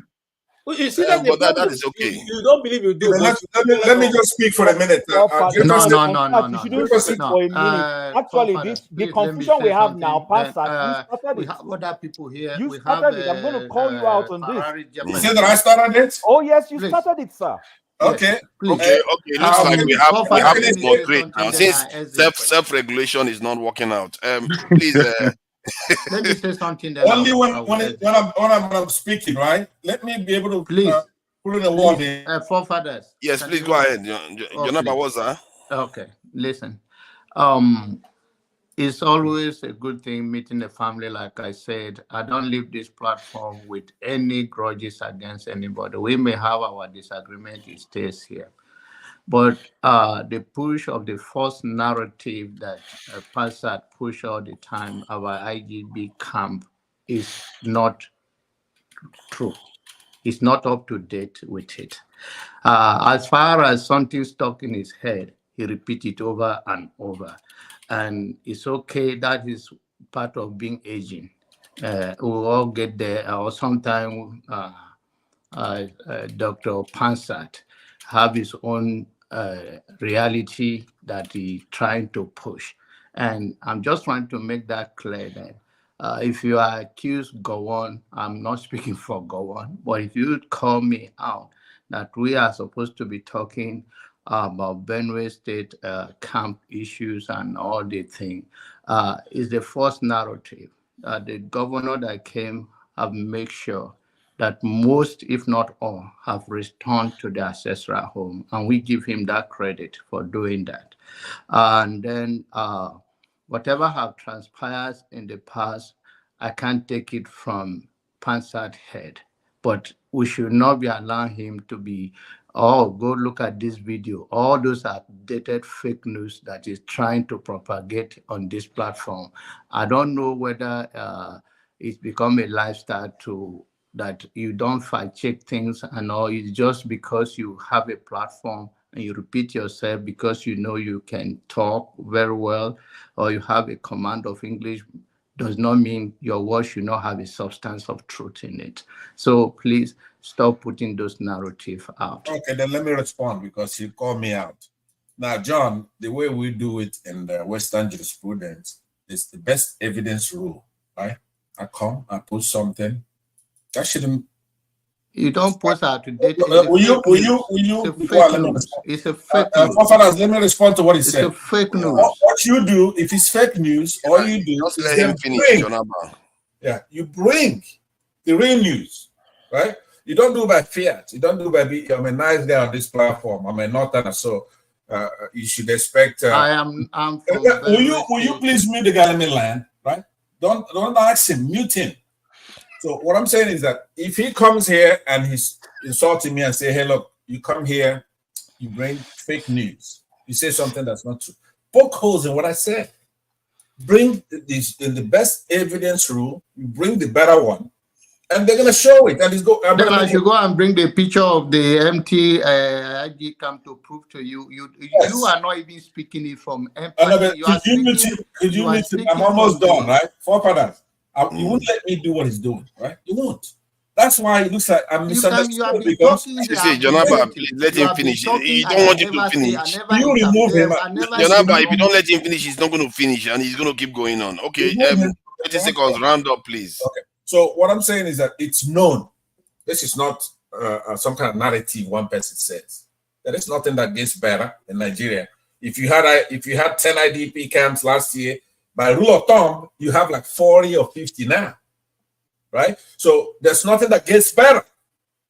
But if he's calling me a liar here, right?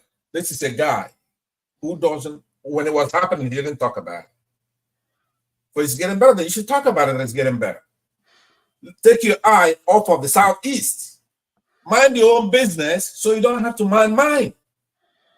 The Nigerian system, all the components, right? The parts are greater than the whole. Pansat. Right? The parts are greater than the whole. So can we move on, Pansat? Come on. I'm not gonna take this nonsense. You're trying to start a fight. I'm out of here, all right? You guys, you're trying to start a fight. Look at that. Look at that.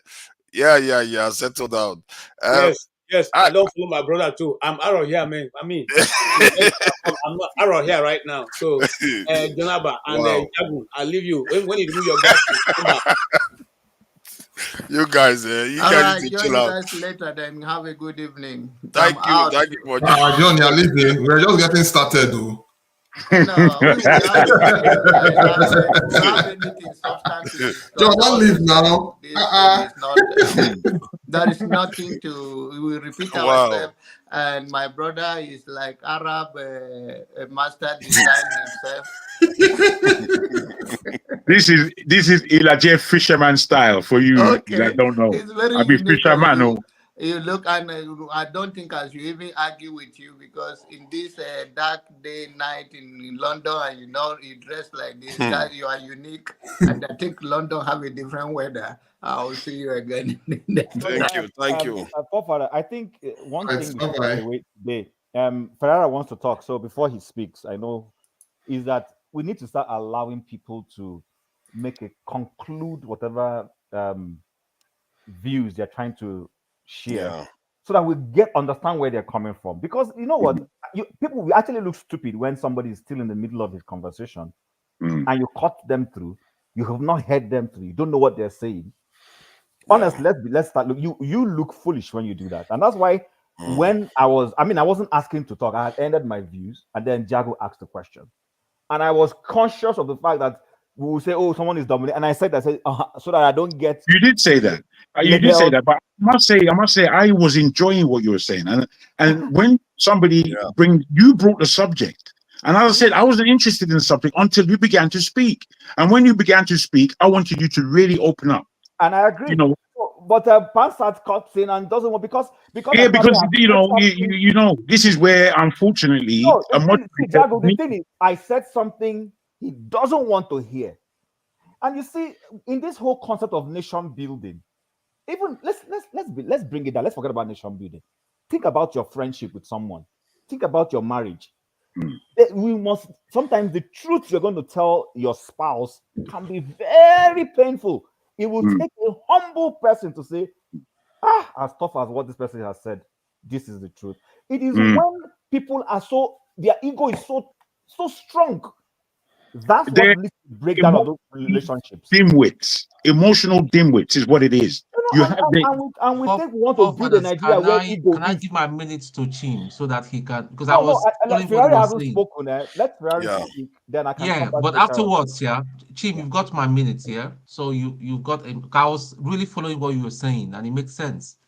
Thank you. Yeah, I was following that too. You know, Pansat is always a rascal. He comes in and like, hey, I don't like it. So yeah, Ferrari, please go ahead.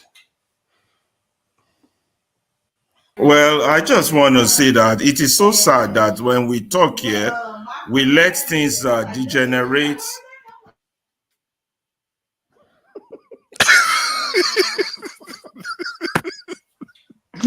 Ferrari, I'm listening. Ferrari, I'm listening. He knows. He knows now. As I was saying that it looked like a revolution will happen in his house. Go ahead.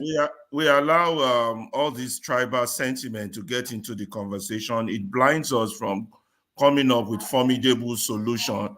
All I want to say is that I want to talk on everyone. I want to talk on KJ. KJ, slow down on this pessimistic position you always have about possible solution for the country. Panzat, I mean, you are getting old now. Count your white hair and act your age for a while. It will be nice.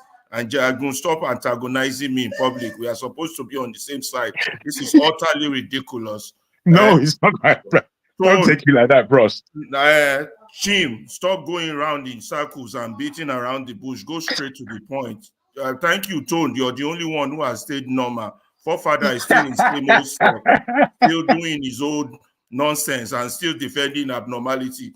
Jefferson is trying to bring some sanity to the discourse, but they won't allow him. That's all I have to say for now, because some people here too will not let me talk. Well done, brother. Yeah, thank you. That's one. I think Chim wanted to say something. Yes, Not finished. no, let me say something. So, Chim, hold on. I'm not pessimistic or whatever you call me.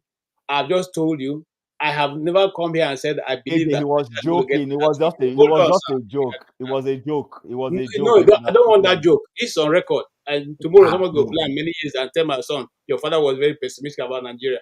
I have never said that be on record also. And that is not my stand on this issue. Thank you.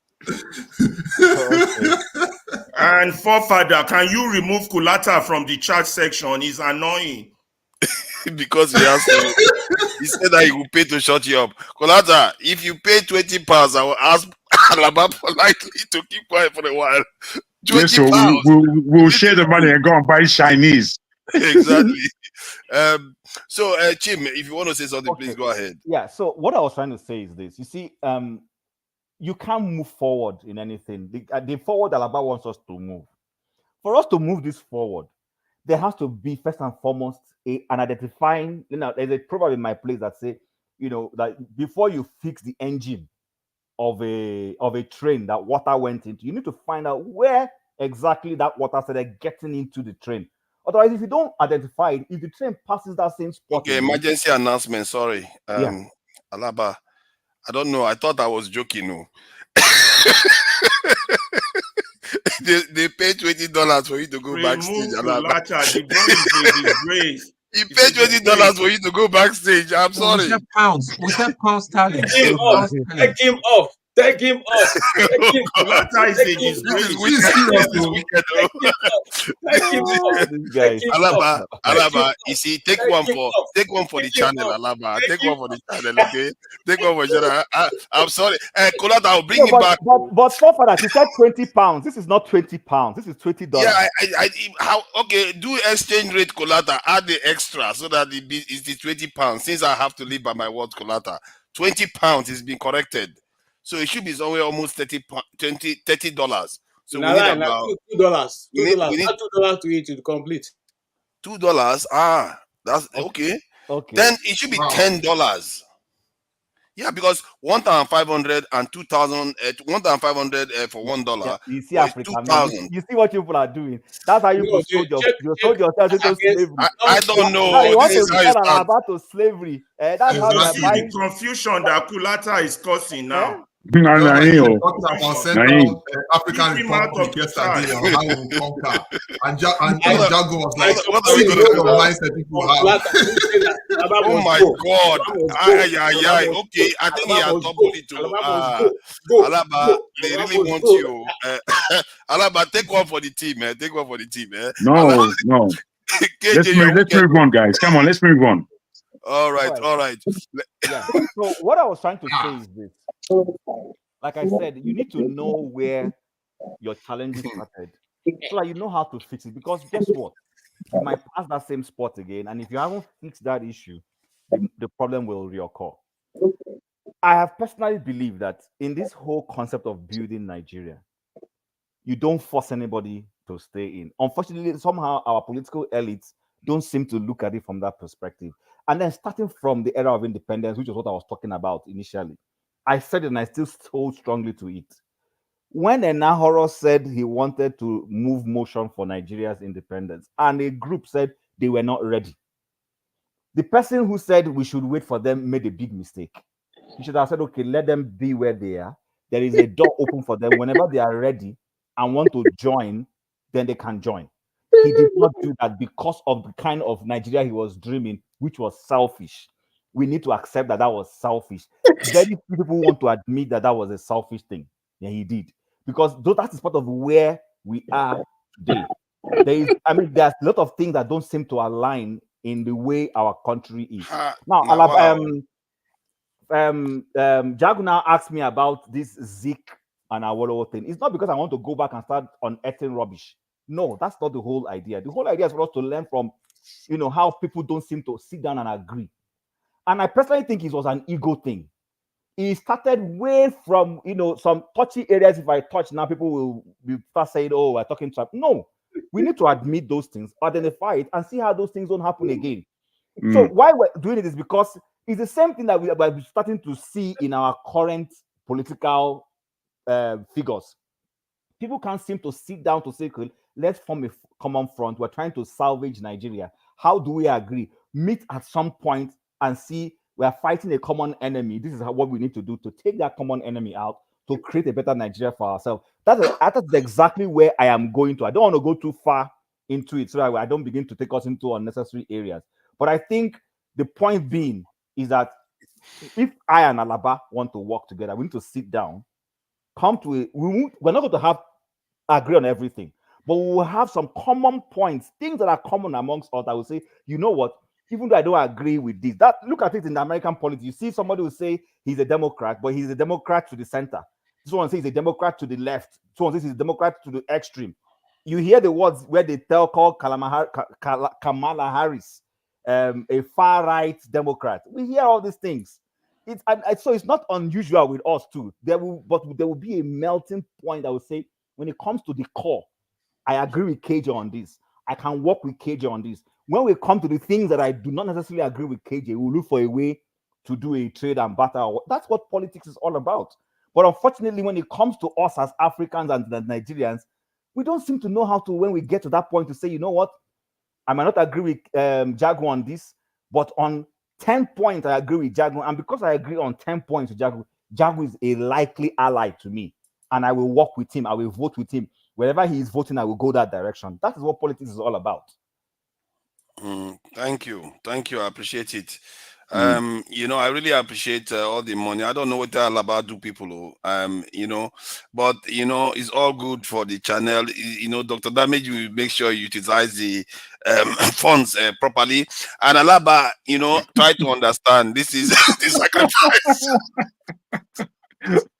This is one of the sacrifices we have to make. You know, Sowore makes his sacrifices in some ways. This is one of them.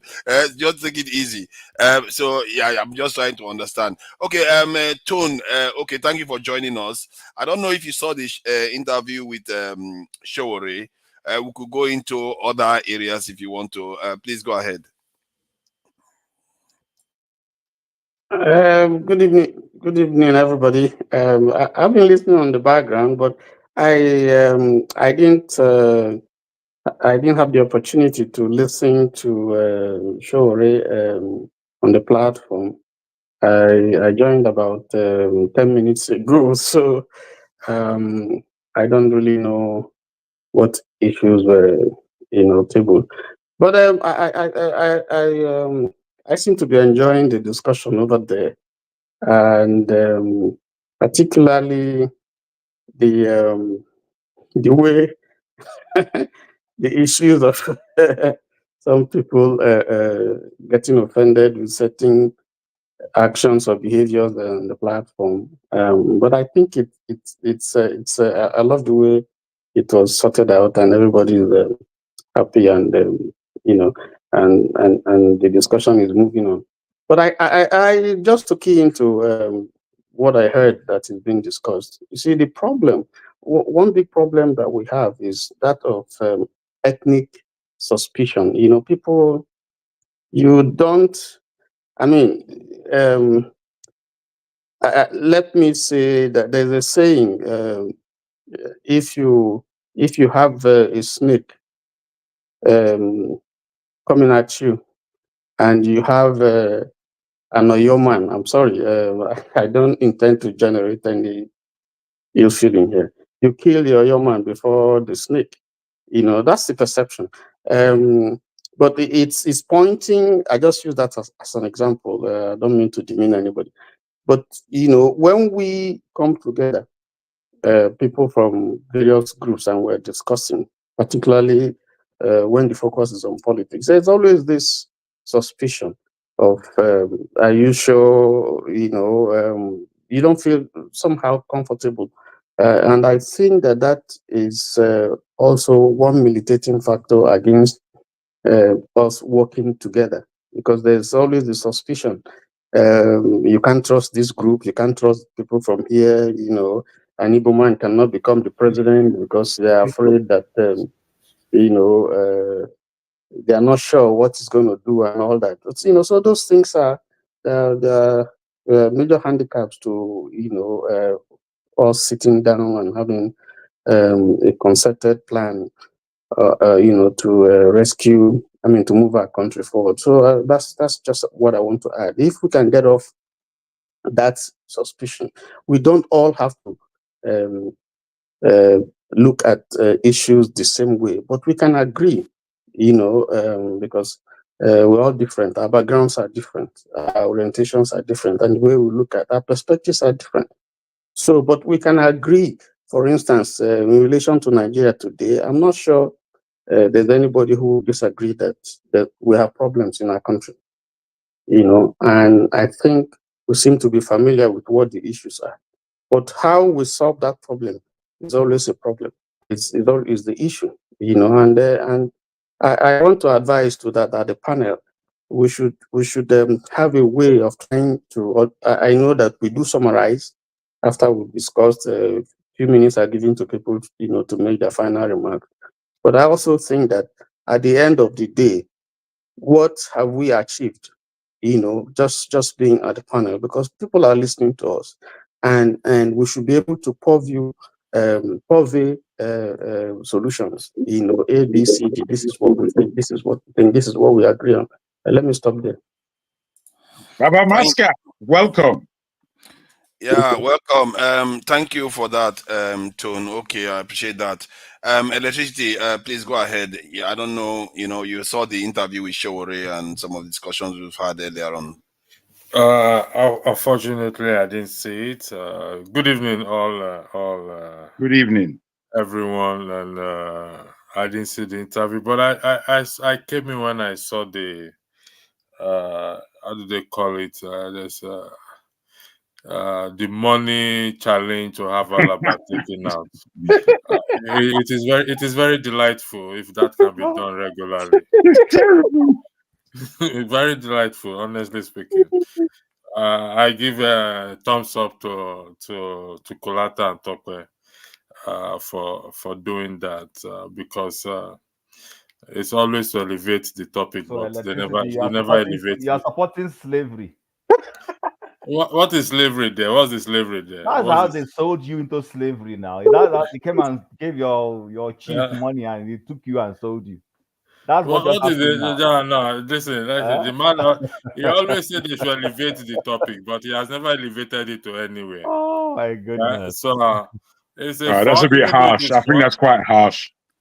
Yeah, they can pay to bring him back now. Yeah, I think I just said it as a joke. I said it as a joke and they just put money there. So if you want to pay to bring him back, bring $30. No, forefather. Why will you say $30? Leave it at £100. Are you sorry? What do you mean $30? If you want to bring it back, when you bring £100 to the table, that is the minimum. Bro, now you for do make Alaba speak sense into your marrow. What sense does it have? A man that possesses. It has a lot of sense, so. A man that claims to possess all the knowledge in the whole world. Put money inside, remove your glasses or they remove you.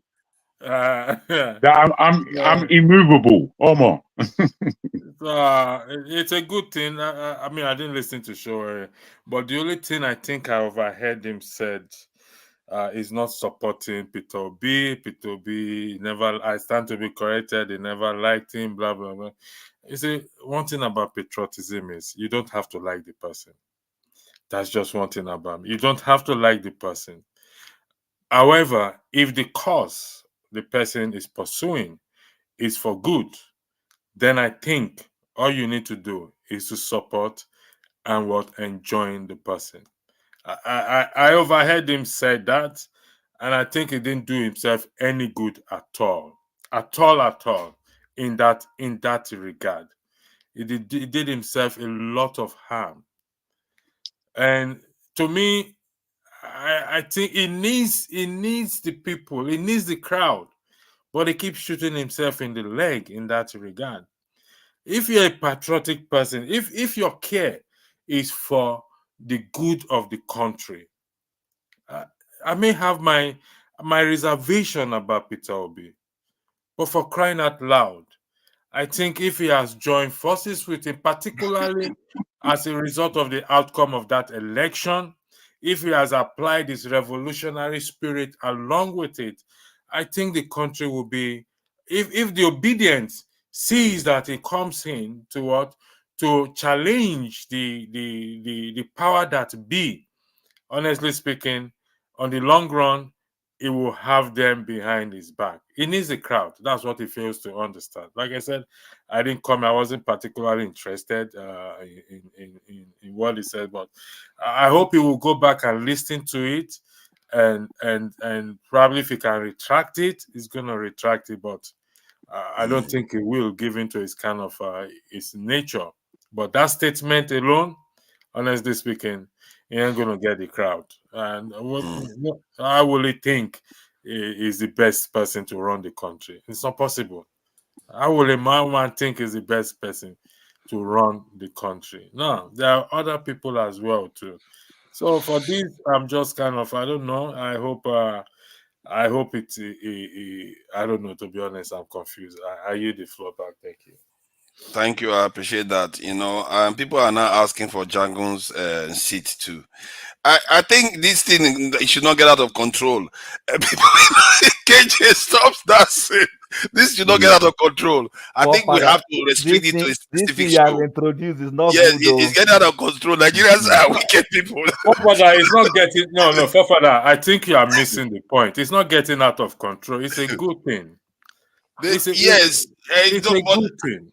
I think they should not get used to it. It has to be restricted to a specific show, maybe Sunday evenings or something like that. No. People have to have their say It's now. not to everybody. It's to Alaba particularly. It's not. They're asking for Jagun now. Well, if they ask you to remove Jagun, then they must give basis for it. It's not.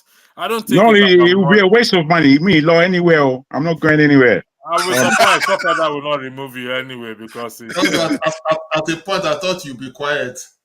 Nobody will let Pastor speak at that rate. If we have them of system, Pastor would not be allowed to say anything. They will just keep paying when they are kicking him out. So in fact, I think Forefather, today is the best day on this panel. I'm so excited. Please keep coming. Jagun, if he doesn't remove his glasses, put money on it, let him go. You're funny.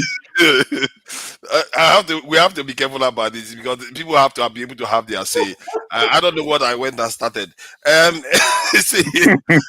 So who is next? I think if not now, please go ahead. Okay, Papa, let's do it this way. How much do you need to take Jagun out?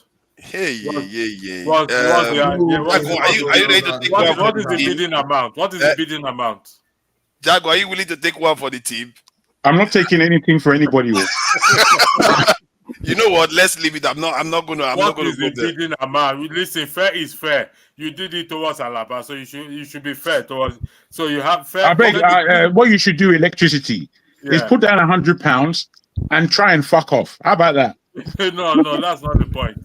The point is that that's how to go. What is the highest bid? What are you putting down? What's the money you are putting down to have Jagun removed? Jagun is not okay. To be fair, I'm not willing. I have to be fair to Alaba because Alaba is not willing to. Yes. So $50. It's okay, $50. Now the floor is open to the highest bidder. As Chim said, you are bartering over me like I'm on a slave pit. Please don't do it. No, it's not. You're not slave. It's just it's a kind of pantomime, really. It's just a pantomime to just. Let it be a pantomime, but let's move on and take this thing seriously, Joe. Then you have to bring Alaba back. Then, if that's the case, who should you bring him back? No, nobody has given $50, so it's fine. He can stay. So let's leave it at that. Okay. We're looking for somebody who's going to give $50. Forefathers. Yes, if not now. I think whatever is let's not create a precedence that we cannot sustain. Yeah. There's what they call housekeeping rules. When you were starting this show and you said that as a way of raising money, that you can use this amount of money, maybe say $50, $20 to keep somebody at the backstage for like 20 minutes or 30 minutes or 1 hour, so that the same yardstick will apply to everybody. You understand? So I actually thought it was a joke when this thing started, but I thought it was too. I don't know, but I think Alaba is not going to be happy with the way he was treated. I mean, I could go along and enjoy the fun, but I don't think it's the right thing to do. I've spoken to him backstage. He hasn't replied though. Alaba checked the message backstage. So yeah, because I tried to let him understand that he's taking one for the team, and because Nigerians, I don't know, when they ask people to put money for the Dr. Damage, you don't put, but for Alaba, no, I'm not against using such thing to raise money, but I just want to let there be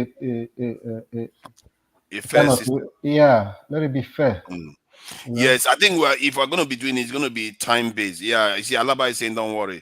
Nice one. Well done, Alaba. You see, that's how it's supposed to be, in good spirit. This is just a way of raising money. Dr. Damages is doing a lot of work to, get us here and have this type of conversation, rich conversations. Yeah. And so, yeah, I think next time we'll time it. When I finish talking, somebody can use $100 and take me out.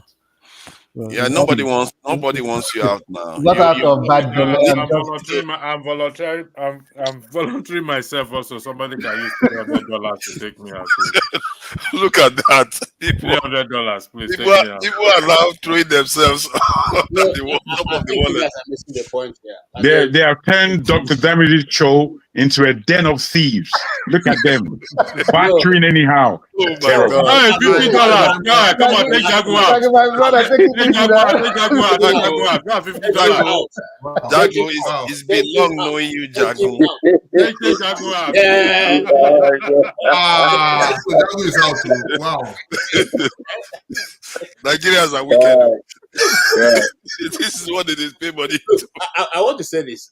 When you come in and insult people, and the audience don't agree with you, and they decide to put money on your head, it's not our calling. It's not anybody who have said they should do that. Okay, you can't come to this panel that you are giving you an opportunity to speak to Nigerians, and all you can say is just insult everybody just because they don't agree with your view. It doesn't make sense. You don't have monopoly of knowledge. But KJ, what are you saying? While I agree with you, I don't think we need to go this route we're going. Okay, hold on, Jim, let me explain. I'm not so sure about this. Come in, sir. Even if I was a student under you and you're my professor, and eventually I decide to do a PhD supervised by you, and I get to the point of being a professor, you don't look at my submission as being inferior, even though you were my professor. Sorry, forefathers. Let me land. I'll give you an opportunity. No, please. I don't think it would be fair to no. It's unfair to allow you land. It would be unfair to allow you land. It would be unfair. Seriously, Masker, please allow him land there so I to be no, it's not fair to allow KJ land because what he's doing actually is not okay. Are you suggesting now, forefathers, that you allowed you kicked out Jago because he was insulting people? Is that what you're saying? No. I think that's what That's exactly what KJ is doing it in his own way. That's how he's saying it. That is why somebody has paid for to bring Jago. Jago is beloved. He's beloved. You see, Jago is beloved. Somebody bring Alaba back. Alaba has for you to bring Jago back, the money has to be higher than $50. What are you talking about? Is this a slave market? The point I'm simply making is this. You do not have nobody sitting on this panel have the monopoly of knowledge. And you must also listen to that. Much as we listen to you, because if we don't listen to you, you can't express yourself. So as people honestly, forefathers, I don't know why we will allow KJ to go on that tangent. It's not nice at all. Don't worry, you go next. No, I've not even said it's my turn to talk. Now people come here. Can I just say before you go on, Sato, you're a beauty. You're a beauty. Unlike the person who spoke earlier with the same TV. I won't mention her because she stinks. She stinks awfully. Easy. Who I'm speaking to knows. Let's take it easy. This is a public forum. Jago, this is a problem. May I speak? I mentioned no names. I didn't mention any names, but the person I'm speaking to knows who I'm speaking to. Between me and nobody else. Jago. Listen, let's put all differences aside. Even though this is not encouraging, it is not the practice we do. It is fun, but you don't tell somebody their pata stinks. It is just fun. Do you know what she told me? Do you know what she told me? Listen. That is very disrespectful of you. People are having fun. You don't have to go to that abusive angle. Let's cut this crap. Okay. Electricity. Did Alaba insult Kulata? No, electricity. Okay, I understand what you're saying. But all I'm telling you is that what I've said, I've held for an awfully long time. I don't know why she mentioned my name, given the fact that she owes me a big apology. Who mentioned Alaba's name? Don't do this. You're bigger than No, you're not understanding me. But fair enough. Let's continue. If you don't want to understand me, fair enough. But let's just move on. But she mentioned your name. Anybody could have mentioned your name. I could have No, mentioned your name. I mentioned As I your said, name. you're not. You are not. Can we let this go? Can we let this go? Electricity. Jagun, Believe let me, it go. you're Jagun, not let it understanding. Sick and tired Let of it all go. this. Let it You go. always go on Let the it go, please, Jagun. target of Electricity, let it go. abusing Okay. people or not. You are bigger than this for crying Okay, out fair loud. enough. If you don't want to hear me, fair enough. Let it go. One-sided. Let it go. Let it go. You see, this thing, Alaba is taking it a lot better than Jagun. Please, you have to understand. Exactly. Oh my God, what is going on now? You're taking everything so seriously. Taking it. Can't you just Don't have take fun it. See, for once in your life? see it as a Must form you of insult fundraising. See it as a form of fundraising, Jagun. Must It's you nice insult knowing you, people? Jagun. Must you It's nice condescend knowing so you, low Jagun. and be insulting people all the time? Can somebody bring Alaba back? Alaba is a good guy. He's been taking this very I well. don't understand. I really He's don't taking it in get. good I don't spirit. get it. Why we have to condescend so low and be insult. If we don't want No, to do but this, we're having electricity, fun. You have it's to insult okay people. now. It's okay. No, I'm sick and tired of Jagun. To be honest, he will Thank always you. Thank insult you. somebody. Yeah, electricity. Let's take it, leave it at that. See, I think somebody said something that we can do this as a kind of fun thing where we have a discussion and do fundraising now and again.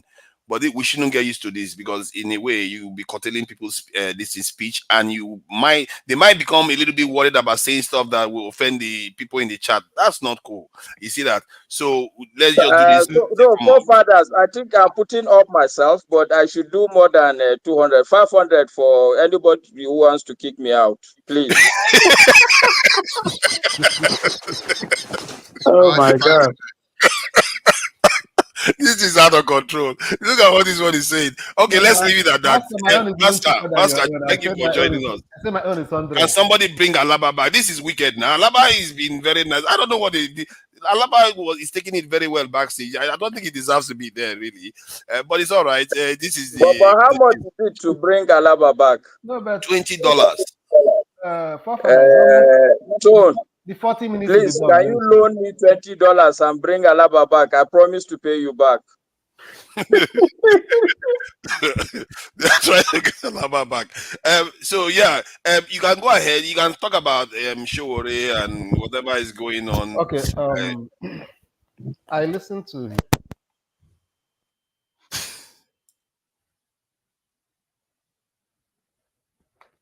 I listened to his interview, and actually, I've known that guy for a very long time, and there are so many things about him that. Brother, speak up. Oh, you're speaking like you're low energy. There are so many things about him that impresses me, and there are some other aspects of him that I'm not really comfortable with. One of them being that I'm not really sure he doesn't present himself to somebody like me as somebody who is really very serious about his, presumed ambition to rule this country. Because I believe that anybody who want to be a president or run for presidency, that is not just is not just interested in being in the ballot, but I'm running to win. It's two different things. I can, pick up any party that is not really that popular and buy their tickets, and it will be on record that I'm contesting for presidency. But that does not mean that I had intention within me that I actually want to win. Why do I say so? In a country like Nigeria, where there are diverse interest groups and different kind of people and their ideologies, and you always want to present yourself as the only saint who has what it takes to redeem the country, and it's your ideas and ideologies. Yes. And you've done it the first time, the second time, the third time. After the first time you did it, you didn't sit back and ask yourself, how did I do? If I'm going to go about this thing again, what am I going to do to win Ghana more support? and you go about it the second time the same way you went about it, the same way you went about it the first time, and your followership is not increasing, you're not reaching out more, and this last one is like the third time, and watching him speak today is as if nothing have changed, no lessons learned,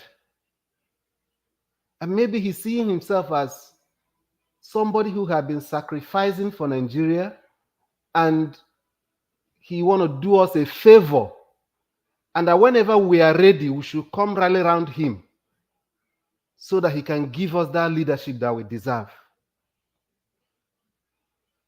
Do you know that this guy have some wasted opportunities in the last electoral cycle?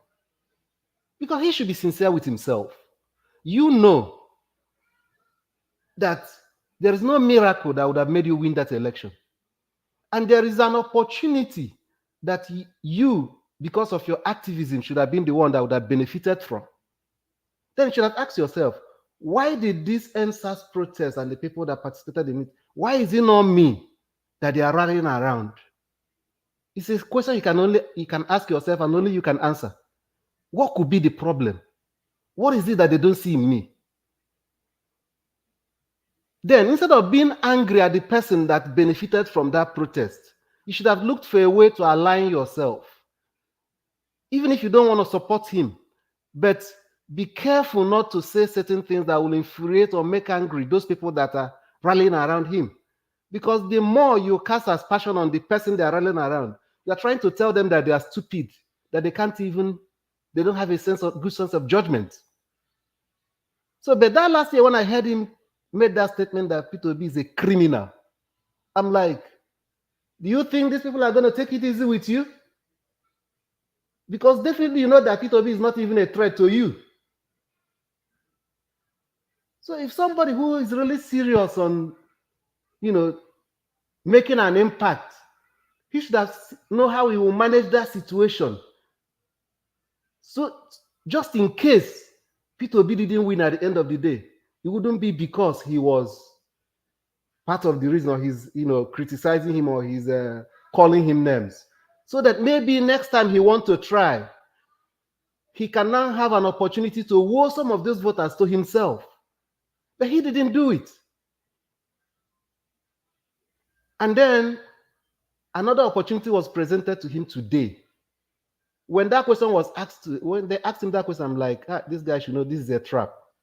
That I'm going to dodge that question if I'm him. He didn't dodge it. He jumped into it. And I'm like, oh, what's wrong with Sowore? I don't really understand. Listen, some people said when they were asking him questions, I think during the review when he have left, there's what's that doctor? Doctor who? Is it, I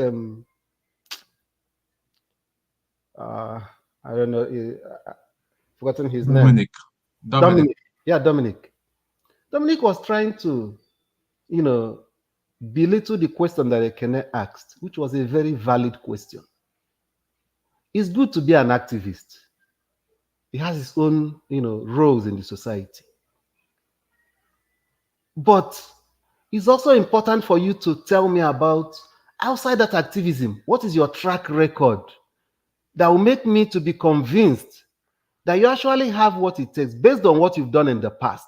Nobody said you should have been a former governor before you rule, because he's just trying to, rubbish the question. I mean, so when he was responding to the question, I don't think that was what Ekene was asking. Nobody said that you should have been a former local government chairman. No. Nobody said you should have been a former minister. No.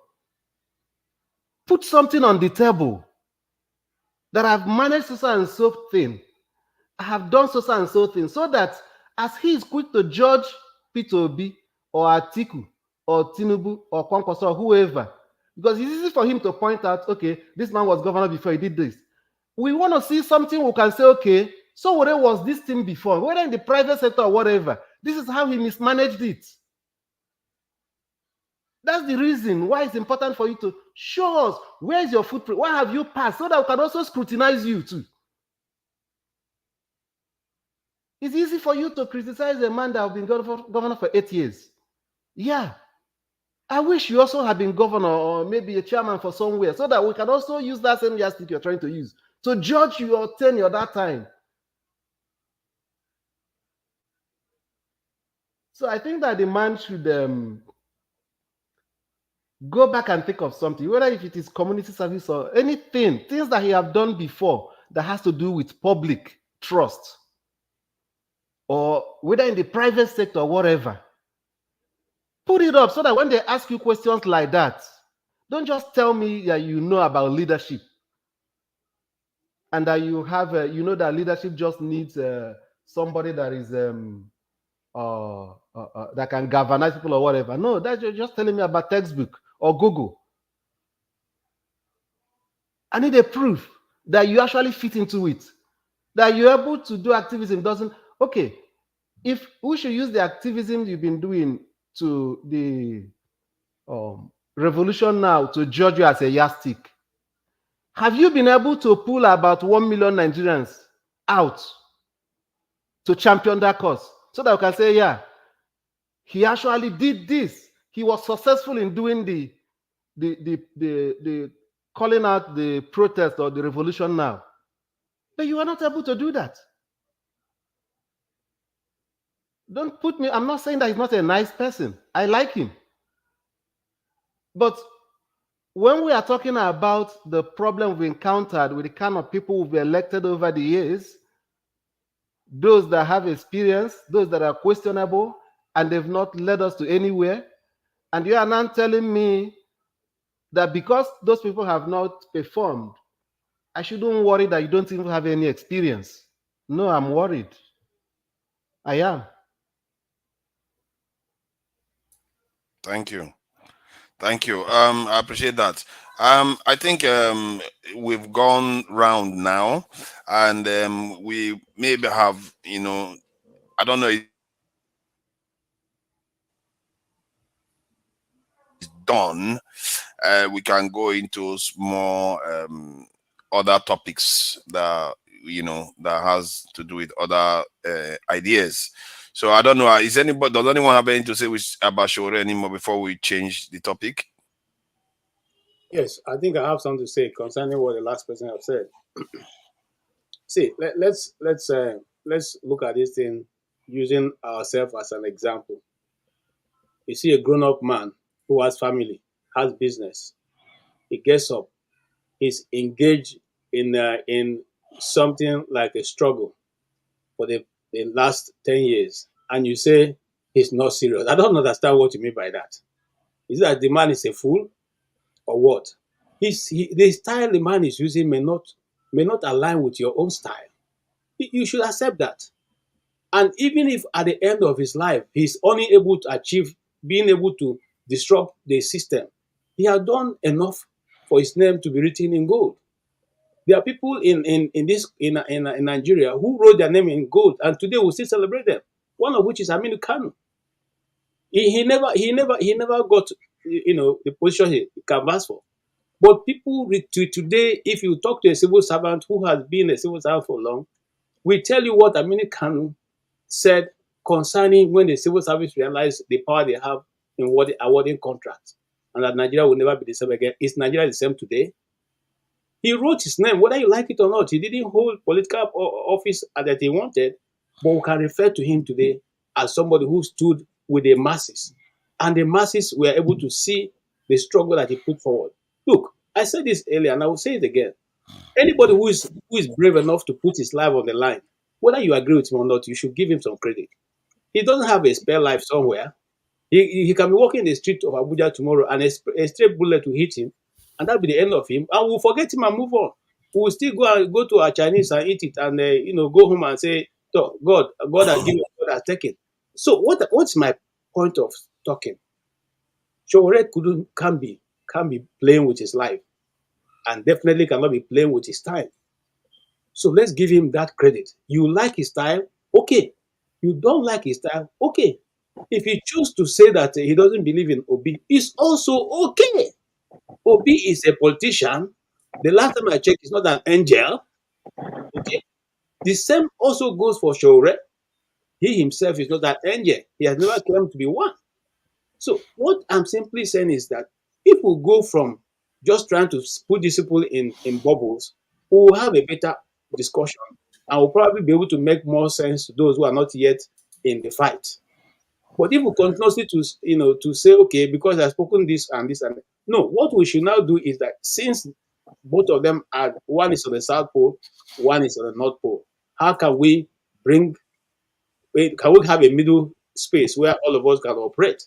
If we can do that, then we as the Nigerian people will be moving forward.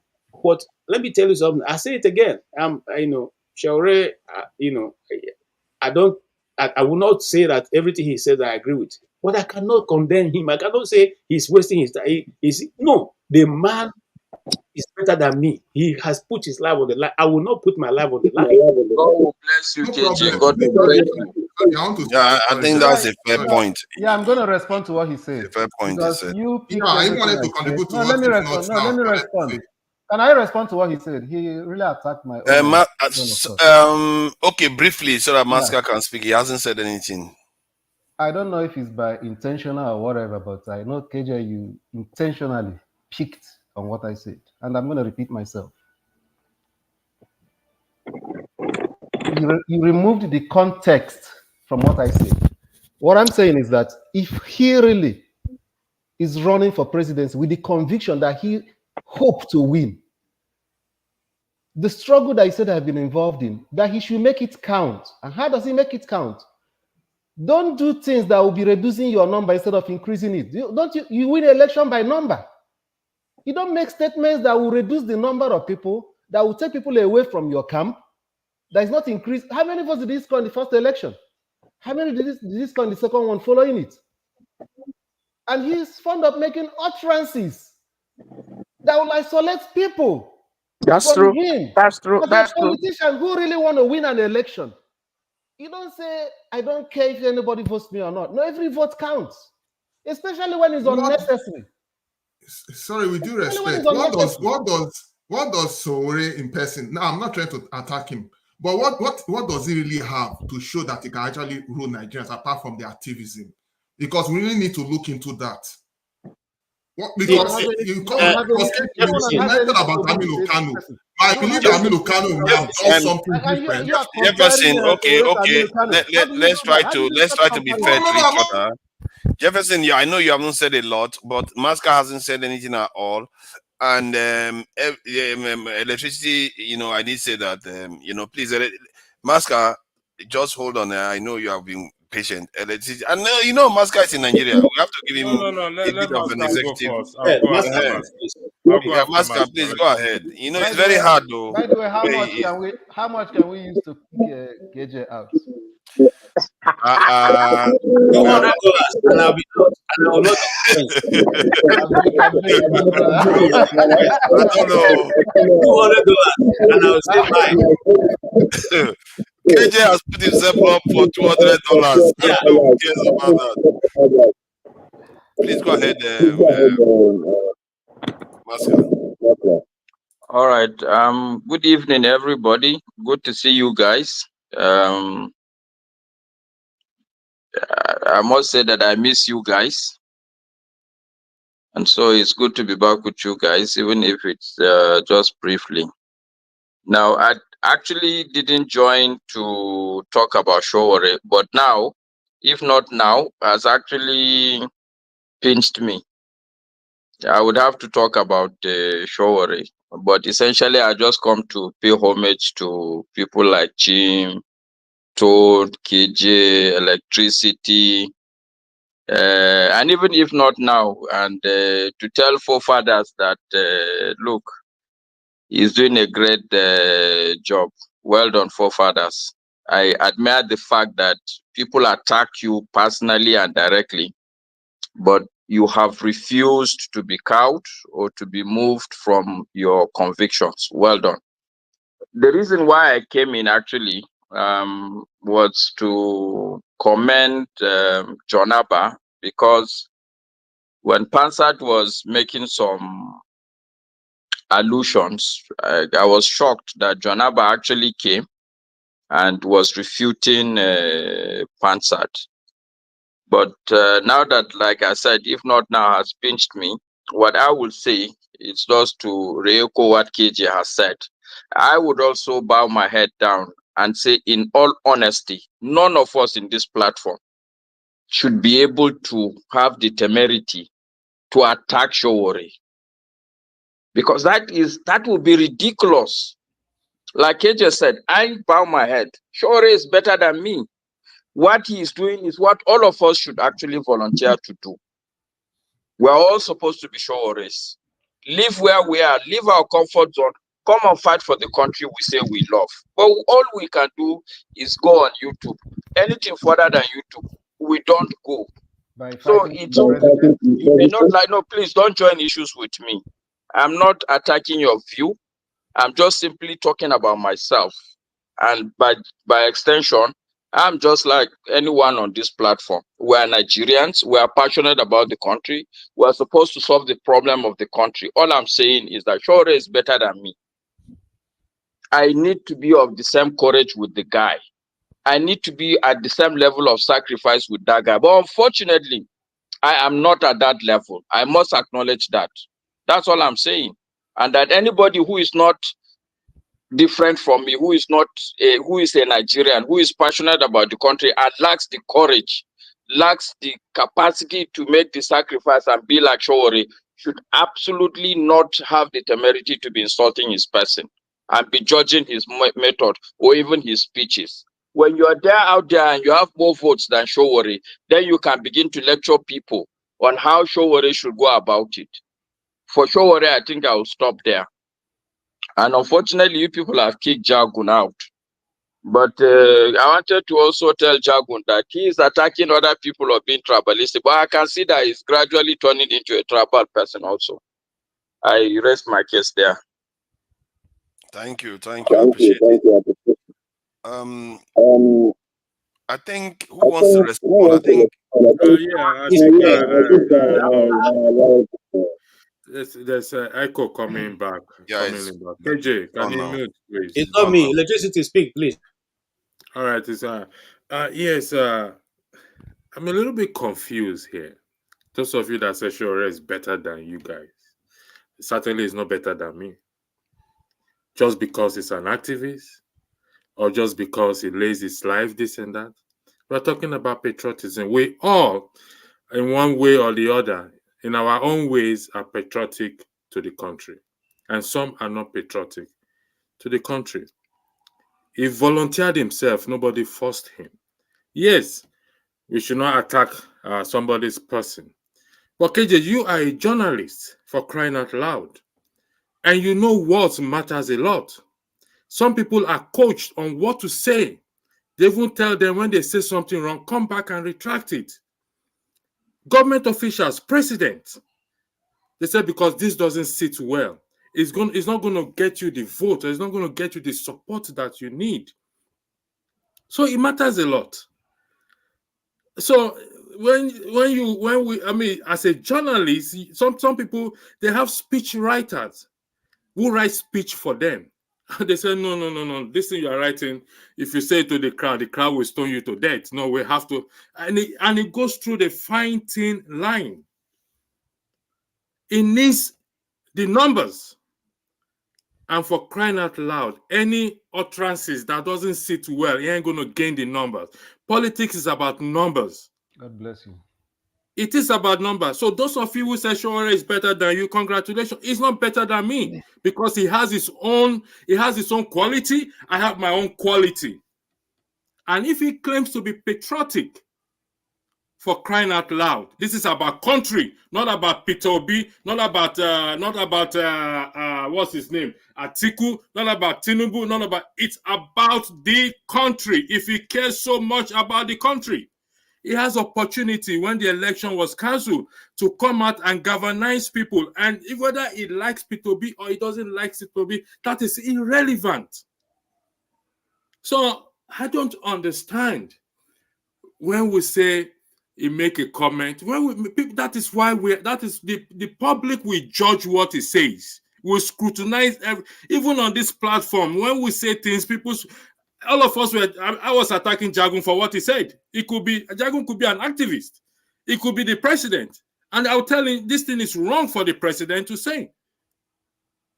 So it's about the country, not about Sowore. Let's get that clear now. It is about the country. That is what we don't understand. We don't get. It's about the country. I said it. I had what was his name here? One of the guy contesting for the governorship candidate in Ondo State. I had him here, and I said to him, "You guys need the numbers. If you continue in this, you will not get the numbers, and you ain't going to get to where it's going to get."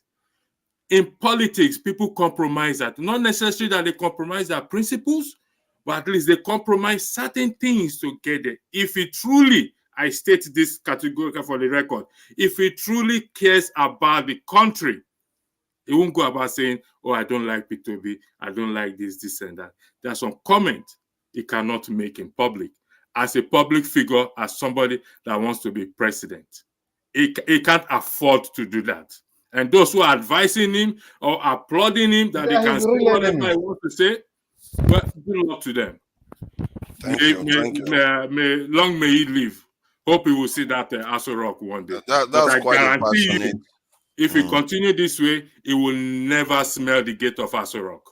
I yield the floor. Thank you. That's quite a passionate position. And I I think supposed to answer him because it was Alaba, come back. We're going to give you a lot of time to speak. So I think we belong to the same class, and I think the show class are not be responding back. It's okay for people to disagree. Yes, Yeah, that's true. and I said what I said. You guys equating it to me attacking his person. I'm not attacking his person. I'm talking about his style. Yeah, thank you. If you want to Chim know, wants to say something. Let Chim make a quick Let interjection. go ahead. Let Alaba speak. I'll speak after him. Yeah, okay, Alaba, welcome back from the wilderness. You know, Okay, thank you guys. Hold on now. Let me welcome you. Alaba took it in very good spirit. People have to see, take it, respect him for that. And all these enemies of progress, you know, they shall not progress. Sorry, Alaba, please welcome. Yeah, I'm glad to be back. I only came back because we were able to Who wanted to go remove backstage? from the chat. Sorry, who wanted to go backstage? Me. Oh yeah, all right. Let me do that now. All right, perfect. Thank you. Yeah, like I was saying, I only came back because we were successfully able to remove the mask-wearing brainless Kulata from the chat. That was my primary objective. Anyway, I want to address the serious issues that has been raised here by, if not now, Masca and electricity. And of course, the rest of the panel. Maybe it's just me, but I don't know whether we are all viewing this Nigerian problem the same way. Obviously, we are not. So therefore, our reaction to how things come out is totally different, understandable. Now, for me, the Sowore, Masca is right. Sowore is more of an hero than any of us here, irrespective of our disagreement on that. He's at the battlefront, he's there battling. He's a hero and more courageous than any of us here. You have to give him that prop, irrespective of your disagreement with his politics. Now, let's now talk about his politics. Even I, sitting behind the screen, the only thing I disagree, I believe we need a revolution.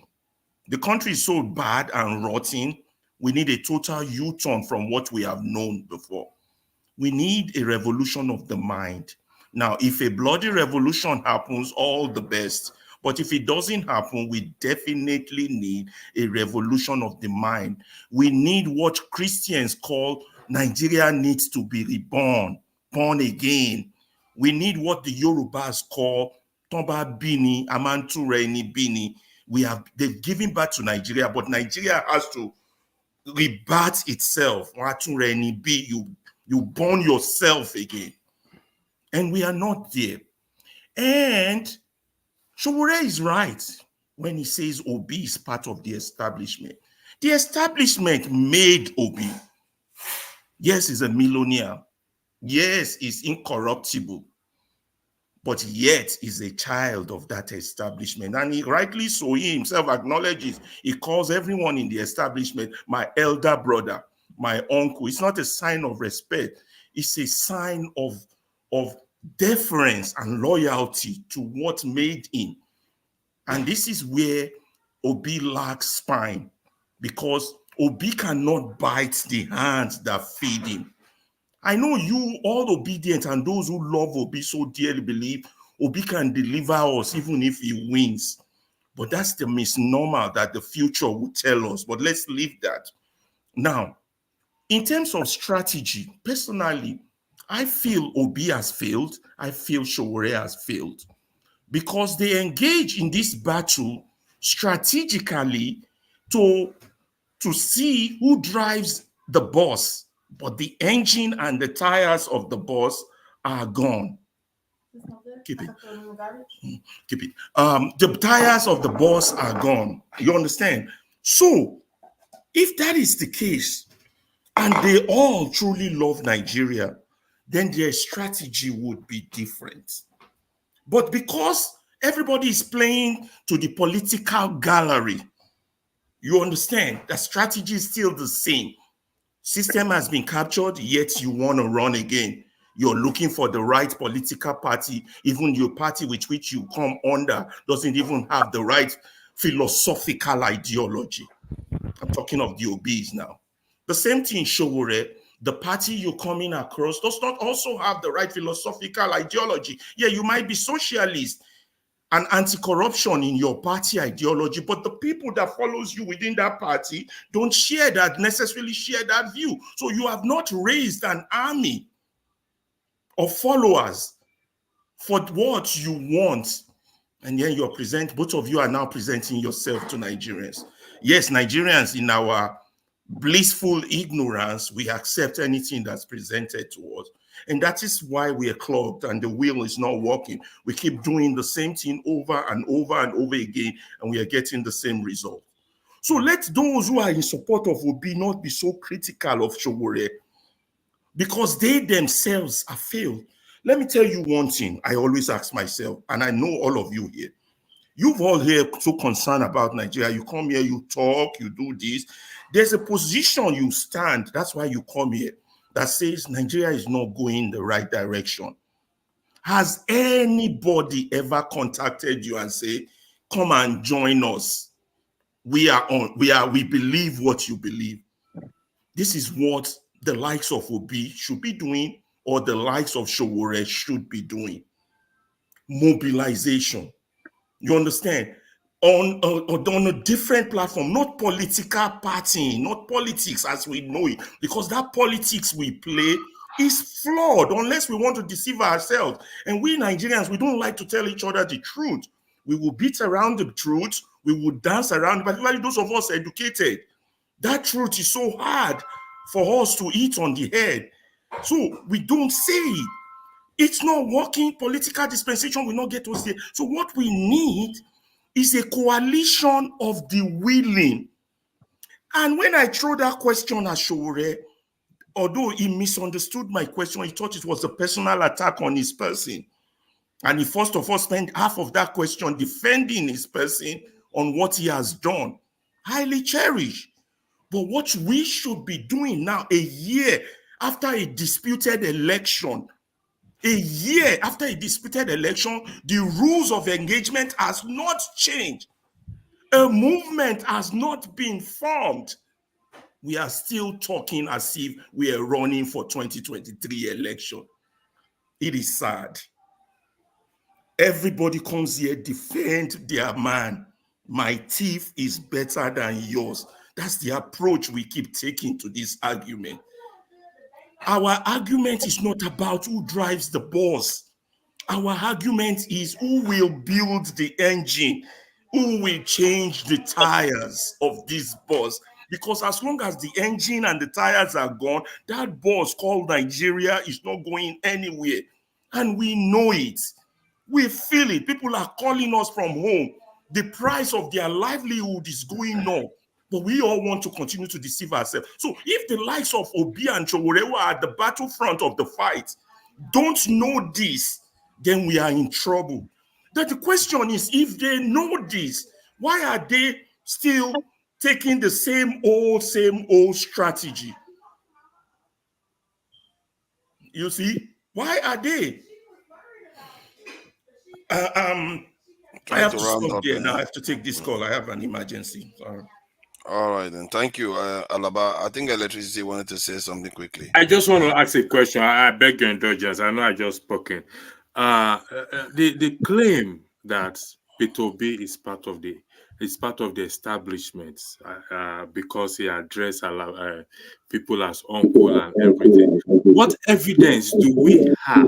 Does any one of us have that Peter Obi is part of the establishment or the establishment made him, and therefore Sowore also is not an part? What I need a concrete evidence, not just hearsay, concrete evidence that he is part of the establishment. Jonaba, I call you elder. Chim, I can call you my uncle. I speak the truth. I can call you my forefathers. KJ, I can call you my brother in Christ. Does that make me part of the establishment? Listen, when we are making an argument, please, for crying out loud, if you are asking a question on electricity, I can respond. If you are Masker, hold on 1 second, please. You don't like people interjecting you. Can you respect that? Provide a concrete evidence to say that says that Peter Obi is. I have my reservation for him, but I will not go on that angle to say he is part until you provide evidence to say he is. That is the question I'm putting to everyone here, please. Thank you for allowing me. Can I make an attempt to respond to that question on electricity? Will I qualify am not the moderator. Forefather is the moderator. I don't give Forefathers, can I qualify to make a small Chim, I can see let Masca respond, then Chim goes. Chim has been waiting for some time. Yeah, go ahead, Masca. Okay. Electricity, I'm not an obedient, and I don't, despite the fact that I'm supporting Sowore or defending him, I'm not in support of Sowore. Okay? But I think for us to deal with this argument or the question you raise, it's not going to be evidence-based discussion. It's going to be a logic-based discussion. It's going to be an argument, not an evidence.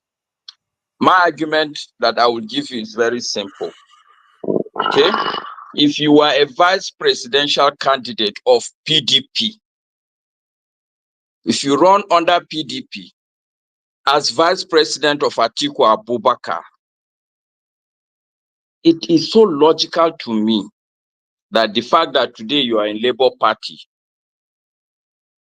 does not remove you from me seeing you as part of the establishment. So that's one quick logical argument. The second logical argument I would want to put to you, I would go a little bit intellectual. You see, in sociology, in the social science of societies, when you are looking at a change in a society, there are 3 levels of change. I will just talk about the 2 levels that are relevant here. There is reform and there is a revolution. When you are radically changing the society, you're putting a lot of the systems away. You're putting new things in place. I'm not saying that Sowore is about to do that, which is also my argument against him, but I'm not going to go into that. We are talking about Peter Obi here. You cannot tell me Peter Obi is a revolutionary. He is a reformist. If you are a reformist, what it means is that you're okay with the system. What you want is just to reform it. So you're part of that establishment. This is my argument. It's not evidence-based, but I think it's just a logical argument. We can banter around. I'm not a defender of Peter Obi or Sowore, but we are Nigerians, and I think these are the kind of fundamental discussions we should have. Do we want to reform Nigeria or do we want to revolutionize Nigeria? These are the fundamental questions we should talk about, not about individuals. But I think I would rest my case there. Thank you.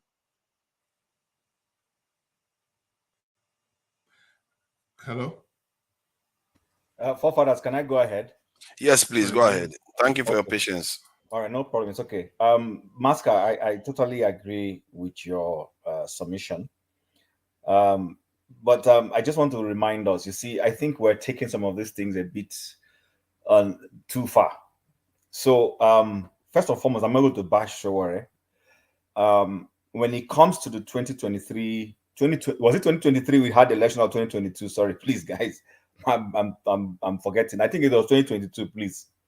So when it comes to the past election, on purpose of expediency, I would have voted for a Peter Obi. But that would not be because I spite Sowore or that I think Sowore is not capable of leading Nigeria or otherwise. I was looking at it more from the fact that, and I'm clear about it, I didn't want an APC government to continue. So I would have voted a Peter Obi. But when it comes to their contributions to national development, they've contributed in different ways. If you're asking for Andrew, who was asking on the evidence-based evidence that Peter Obi is a part of this, he is part of the establishment. I mean, he is clearly. I don't want to use the word hobnob. It will mean somebody might take it from a negative perspective, but he does hobnob with the powers that be. Yes, he takes his time to also speak against policies he doesn't agree with, which to that degree I defer to him and I accept what he does. But Sowore has also in his own way made his own contribution. Now, one thing we must always realize is this. You see, this whole concept of speak in such a way that will make you win election is part of why we are where we are right now as a people. Because if that's the argument we're making, then I don't know why some of us are angry that Mr. Bola Tinubu won the election. He did all he needed to do to win the election. So Sowore says, I don't want to do, even Peter Obi said he doesn't want, in fact, then if we're using that, because somebody says that for the fact that Sowore is not doing all he needs to do and speaking in the way he needs to speak to win enough votes, then shame on Peter Obi. Then he should have bribed his way and bought INEC too so that he can win the election and come and do good for us. I mean, that's the argument we're making right here. Yeah. That's the argument we're making. Yes. But I do know that we're supposed to be morally sound people, that we're not looking for somebody who will do all that he needs to do, that is even including doing what is wrong just to win office. No, that's not what we want. We want somebody who, his moral compass is consistent, and it behoves you and I as a electorate to be able to sit down and say, you know what, this guy's compass is consistent. And because of this compass that is consistent, this is the person I think should lead us. That is actually where the Nigerian electorate has been failing for many years. Because, we always say, oh, why is it not? I have my own views on where I think he should have aligned. I'm not saying I'm totally guilty of that. But I will give Sowore his flowers. I might not have agreed. I've bashed him here on some of the things he said about Peter Obi. But that being said, I can't take away the fact that he has chosen the pathway he wants to run. See, I mean, I followed Brazil's politics before the current president, who had been president before. When he was trying to run for office many years ago, and he wasn't winning, is this argument we're making.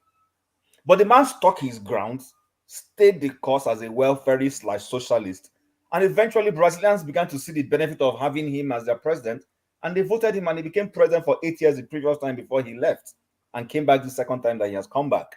So I don't think it's fair to say that Sowore is either unpatriotic because he has chosen not to hobnob with what we refer to as the political elites, in quotes, just so that he can, galvanize and get support or whatever it is the way we seem to see it. I don't think that's fair to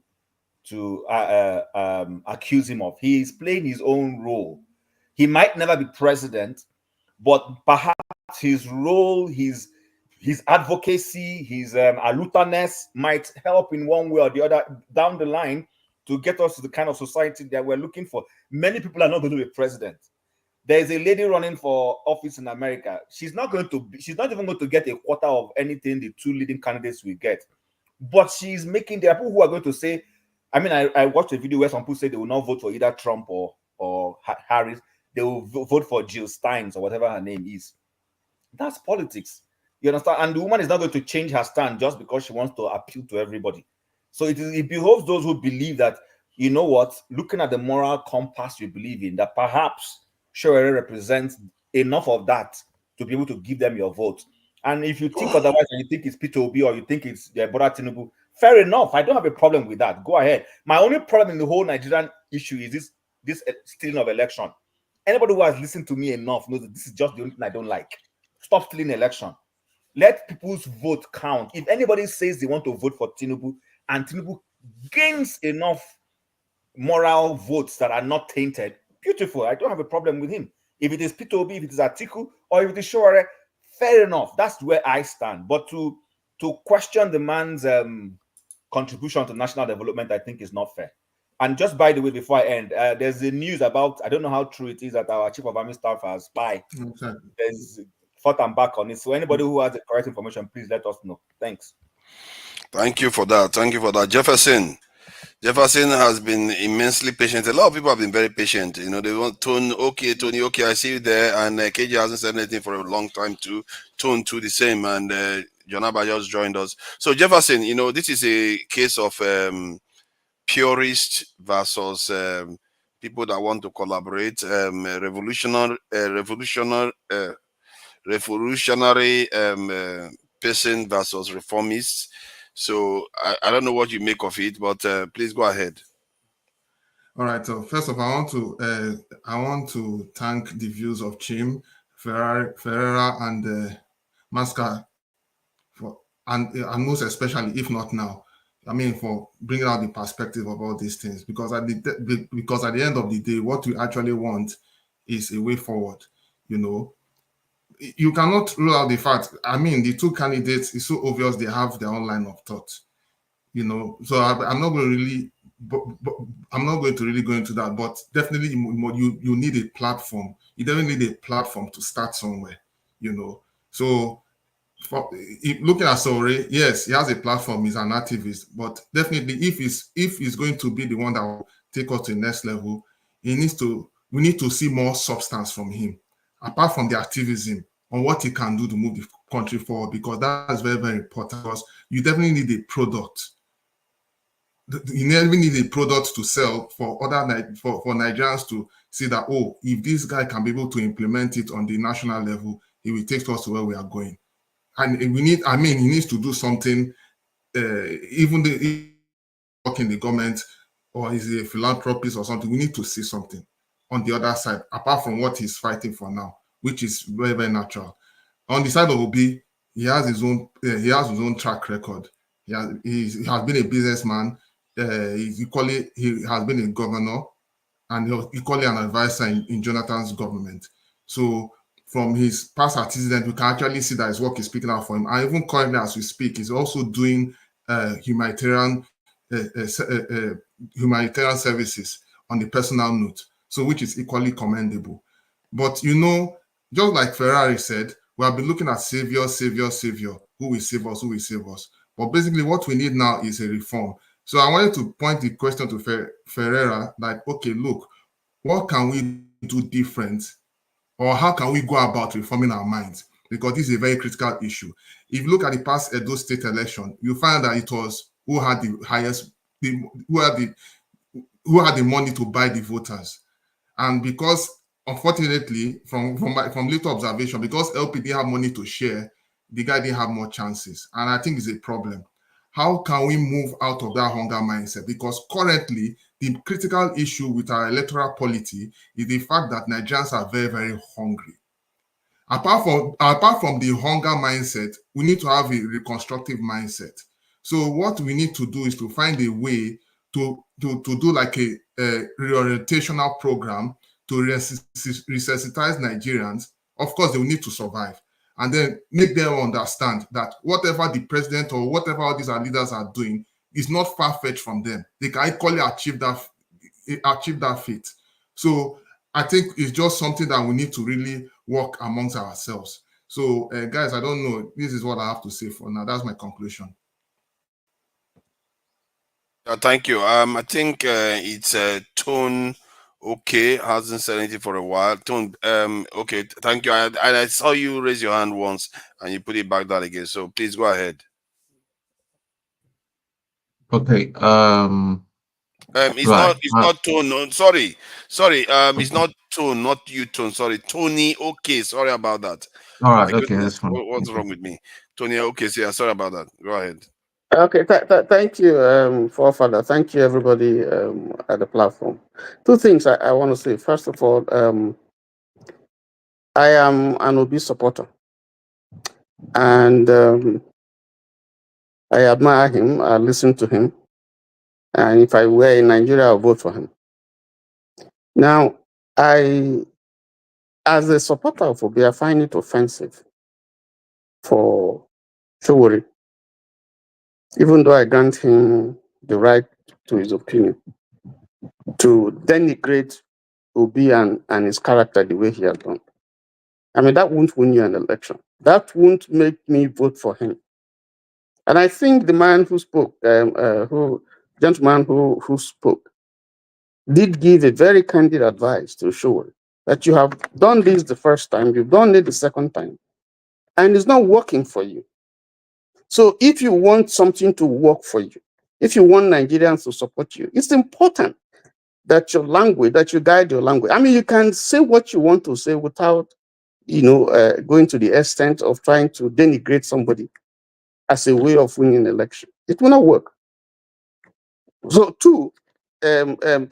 because two cannot work together except they agree. So, and then the second thing I want to comment on is when you say Obi is part of the system. Yes, he was the governor. Yes, he was an advisor to Jonathan. Yes, he was vice president to Atiku. But you see, I'm not sure we're reading Obi correctly, because he came first of all challenging the system. He went into ABGA.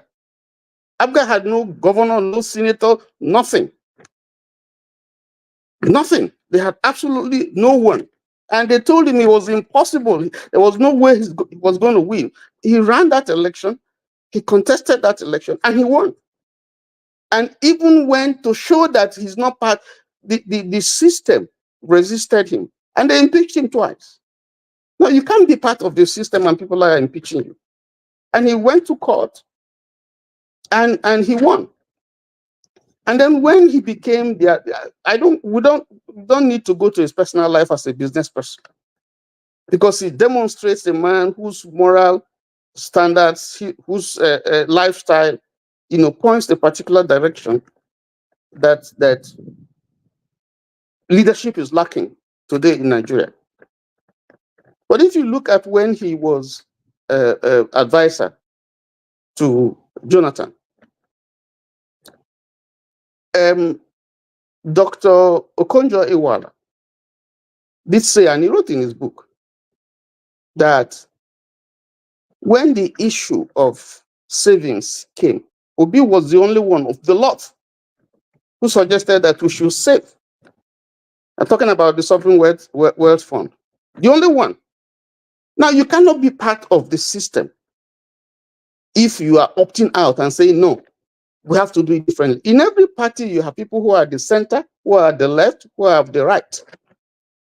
So to say because he was in PDP, because he was Atiku's person, and so on, therefore he must be part of the system. For me, I don't agree. I don't concur with that. That he has his style of not being confrontational. That that's his style. That's his own personal style. But to say that he's part of the system, no, we don't have that evidence. Let me just stop there and you to thank you. Thank you. I appreciate it. That's quite an interesting take on things. I think it's KJ now. KJ, please go ahead. Okay, thank you once more for giving me opportunity to make my little contribution. I don't know where to start, because I think we really have trashed out whatever that needs to be said. It is clear. You can be an Obi supporter and believe in what Obi is preaching. You can be a Sowore supporter and believe in what Sowore is speaking, is teaching or preaching. But I want to make it clear here that Sowore, people like Sowore, if I understand his character correctly, they don't mind if at the end of the day they don't become the president of Nigeria, as long as they've been able to create some mileage among some people who can afford to be different. This is who I think he is. And there have been politicians like that who have lived in Nigeria and ran their race, and today they are no more with us, but we still refer to them. And I've called one person there in this group. If you come to Benue, where I grew, there was a man called Paul Nongu. He was never in the popular alignment. He stood in his own grounds. He was the first minister that I know growing up that resigned from the position as a minister because he refused to accept the policies of the. So when we let us also know that, oh, come on, somebody's mic is on, is echoing. Now, let us also know that people who have lived and they have believed in the struggle they put forward, it never materialized to a national level. But today, history refers to them as having done their part. As a journalist, you cannot put Delegua's history to the side when you're talking about the history of journalism in Nigeria. Even though there may have been some journalists who have lived longer than him, Delegua will always occupy a very juicy position in the Nigerian history when it has to do with journalism. He may not have been the best. His character may not have been the best. But today, because he paid the ultimate price, we can refer to him as a pillar. Now, coming to our man, Obi, we are not taking away anything. I am not taking anything away from him. He's a man in his own right. When I was in Abuja, I used to shop in his shopping center. That's where I buy my bread and buy every other thing. So we have supported him. We believe in his cause. He also have his own followers. Simple. Everybody can follow Obi, and everybody cannot follow Sowore. Sowore has been in this struggle. Okay, he may be. We may refer to him as fake or even pandering to some people in government. It's okay. It's okay. Okay. If you don't like his style, start your own. Okay. I hate it. Look, let me tell you, I said something here. The Igbo say they used to divide work. You divide work. Some are laborers. Some are carrying the sand. Some are hitting the nail. Sowore could have chosen one part of this work, and he's doing it the way he thinks he should do it. Okay? He may never agree with Obi. So let's look at it that way. Listen, we all knew that if Kwankwaso had aligned with Obi, today would be to be a different story. Should we now say Kwankwaso was stupid because he didn't align with Obi at that time and now he wants to align with Obi? No. Igbos have another proverb. Anytime when you wake up, now your morning be that. So if today Obi and Kwankwaso realize that they should work together, should we now say, these people are not that intelligent, or why did they do this since yesterday? Yesterday is gone. So let's face today. And if we are even trying to help Sowore, what we say is, Sowore, okay, since you don't want to work with the establishment, is it possible for you to rally around those people who support you? Remember, Nnamdi Kanu, why the Eastern politicians are afraid of him? It's because he doesn't have money, but the ordinary people are supporting him. So it is kind of, how do we deal with this issue? Because he's not even giving anybody any money, but they are supporting him. So the same thing with Sowore, if he can develop support among the people who don't have money, who will now be able to follow him with his own ideology, with his own not knowing how to do everything properly, and gets him there, that will be a good work, because Nigeria will start changing from there. And I want to say this thing. Most times we say, oh, the person running for office, who is Sowore? What has he done before? He doesn't need to run for any office before he gets to the place where he wants to do this. When you get to the president of Nigeria, for 2 weeks now, who is running Nigeria? Is there anybody sitting on the seat? Is the country not running? So if Sowore tomorrow wins to be president, okay, he will still select people who will help him run the government. Anybody can run the government. It's not rocket science. You're not the one doing all the thinking. They finish all the thinking and bring to your table. And even at bringing it to your table, you still have advisor that will tell you, Oga, this one no be am. Well, this is the reason why we feel this. At the end, you just make the decision. And nobody takes you to prison for making a wrong decision. If not, all the Nigerian president, past president would have been in prison. So let's let this thing of saying he has not had any position before. Why he's not qualified for this? We don't even know. Let him go and apply for local government. It doesn't make sense. It doesn't make sense. Okay, if the man has shown us that he can stand the test of time by just being consistent over the years, come on, let's cut him a slack, man. That's my take here. Thank you. Thank you. Just to announce, we are going to be starting a new stream because we've gone 3 hours and above now. The idea is to make it shorter so that people can be able to watch it later on. Because if it is 8 hours, the topics will overlap on each other, so that then it is difficult to know where to watch from. So the next topic I wanted us to discuss is regarding what Elon Musk did recently by giving $1 million to a voter. And he said that he was going to be looking to do that every day till the election. Then he brings up the question that I remember I've stated here before, that in a capitalist system, people that have money technically have already rigged the election against people that don't. And maybe something that we need to examine and talk about, because it affects Nigeria too. I remember Jefferson said something about a dual election, that the politicians bought the people. The same thing technically is happening in America now, where they are using money. $1 billion the Democrats raised. It's unbelievable. That money is a lot of money for just election, for one side alone. So that's the topic we're going to be discussing next, and I'm going to be creating it, but we're going to be rounding up with 1 minute statement regarding what we thought about this conversation today, including this new episode where they are chucking people out and coming back, what people think about it, if it's a healthy thing or if it's something that we can be doing as a way of just contributing to Dr. Damages and having a bit of fun and conversation, because the conversation has been quite civil since that money business happened. Oh, it's funny, isn't it? It's funny. Oh, that money business happened. Everybody talked in quickly. They're not jabbering all over the place anymore.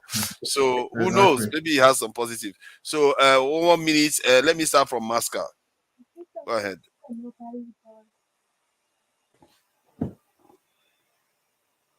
I think his device is gone. Said anything, has he?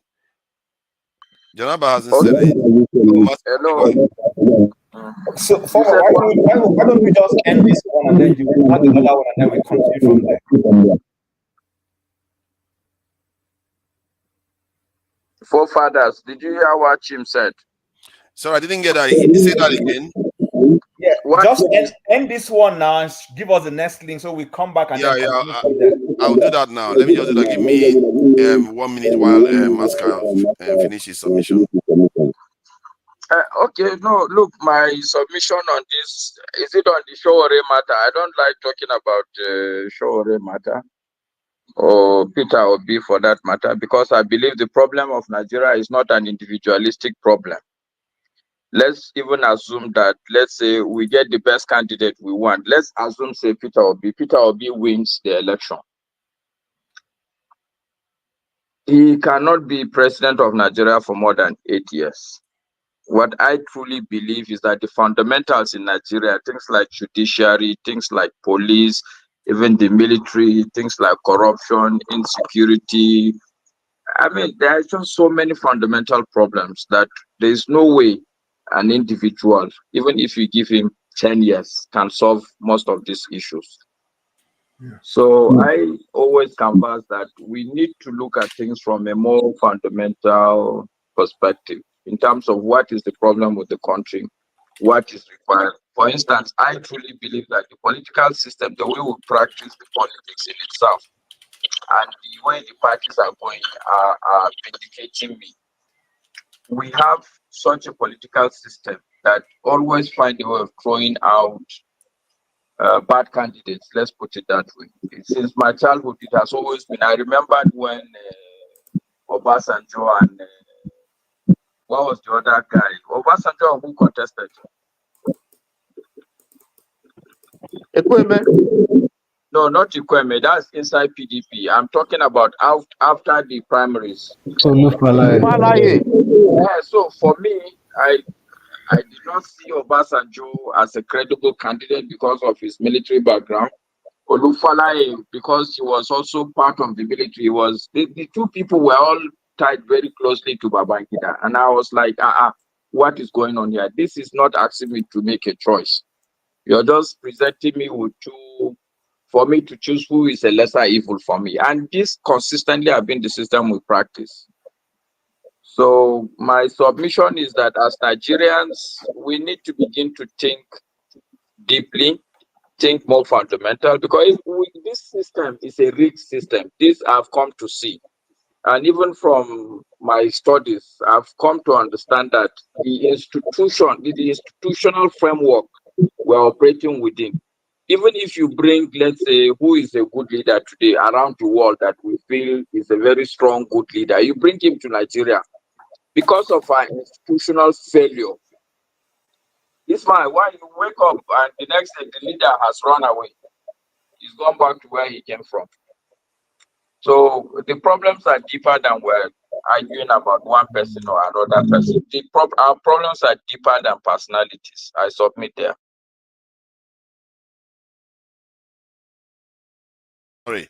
We are set now. The link is in the backstage, and the ones that are on the chat and the viewers should watch out for the live to start now. I will start it now, and the intros will be playing while it starts.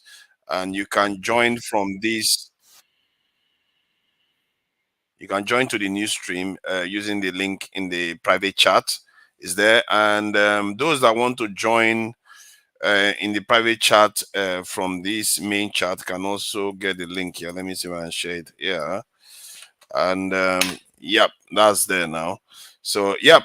Thank you all, gentlemen, for coming in. KJ, Tony, OK, John Abba, I appreciate you. John Abba, I haven't had any chance to say anything yet. Chim, I appreciate you. If not now, Masca, Ferrari, you have been a good sport today. You know, surprise. You surprised me today the way you took everything. Very good. I really appreciate it. And you can join me on the other side. So let's talk about this money in politics business. Thank you very much.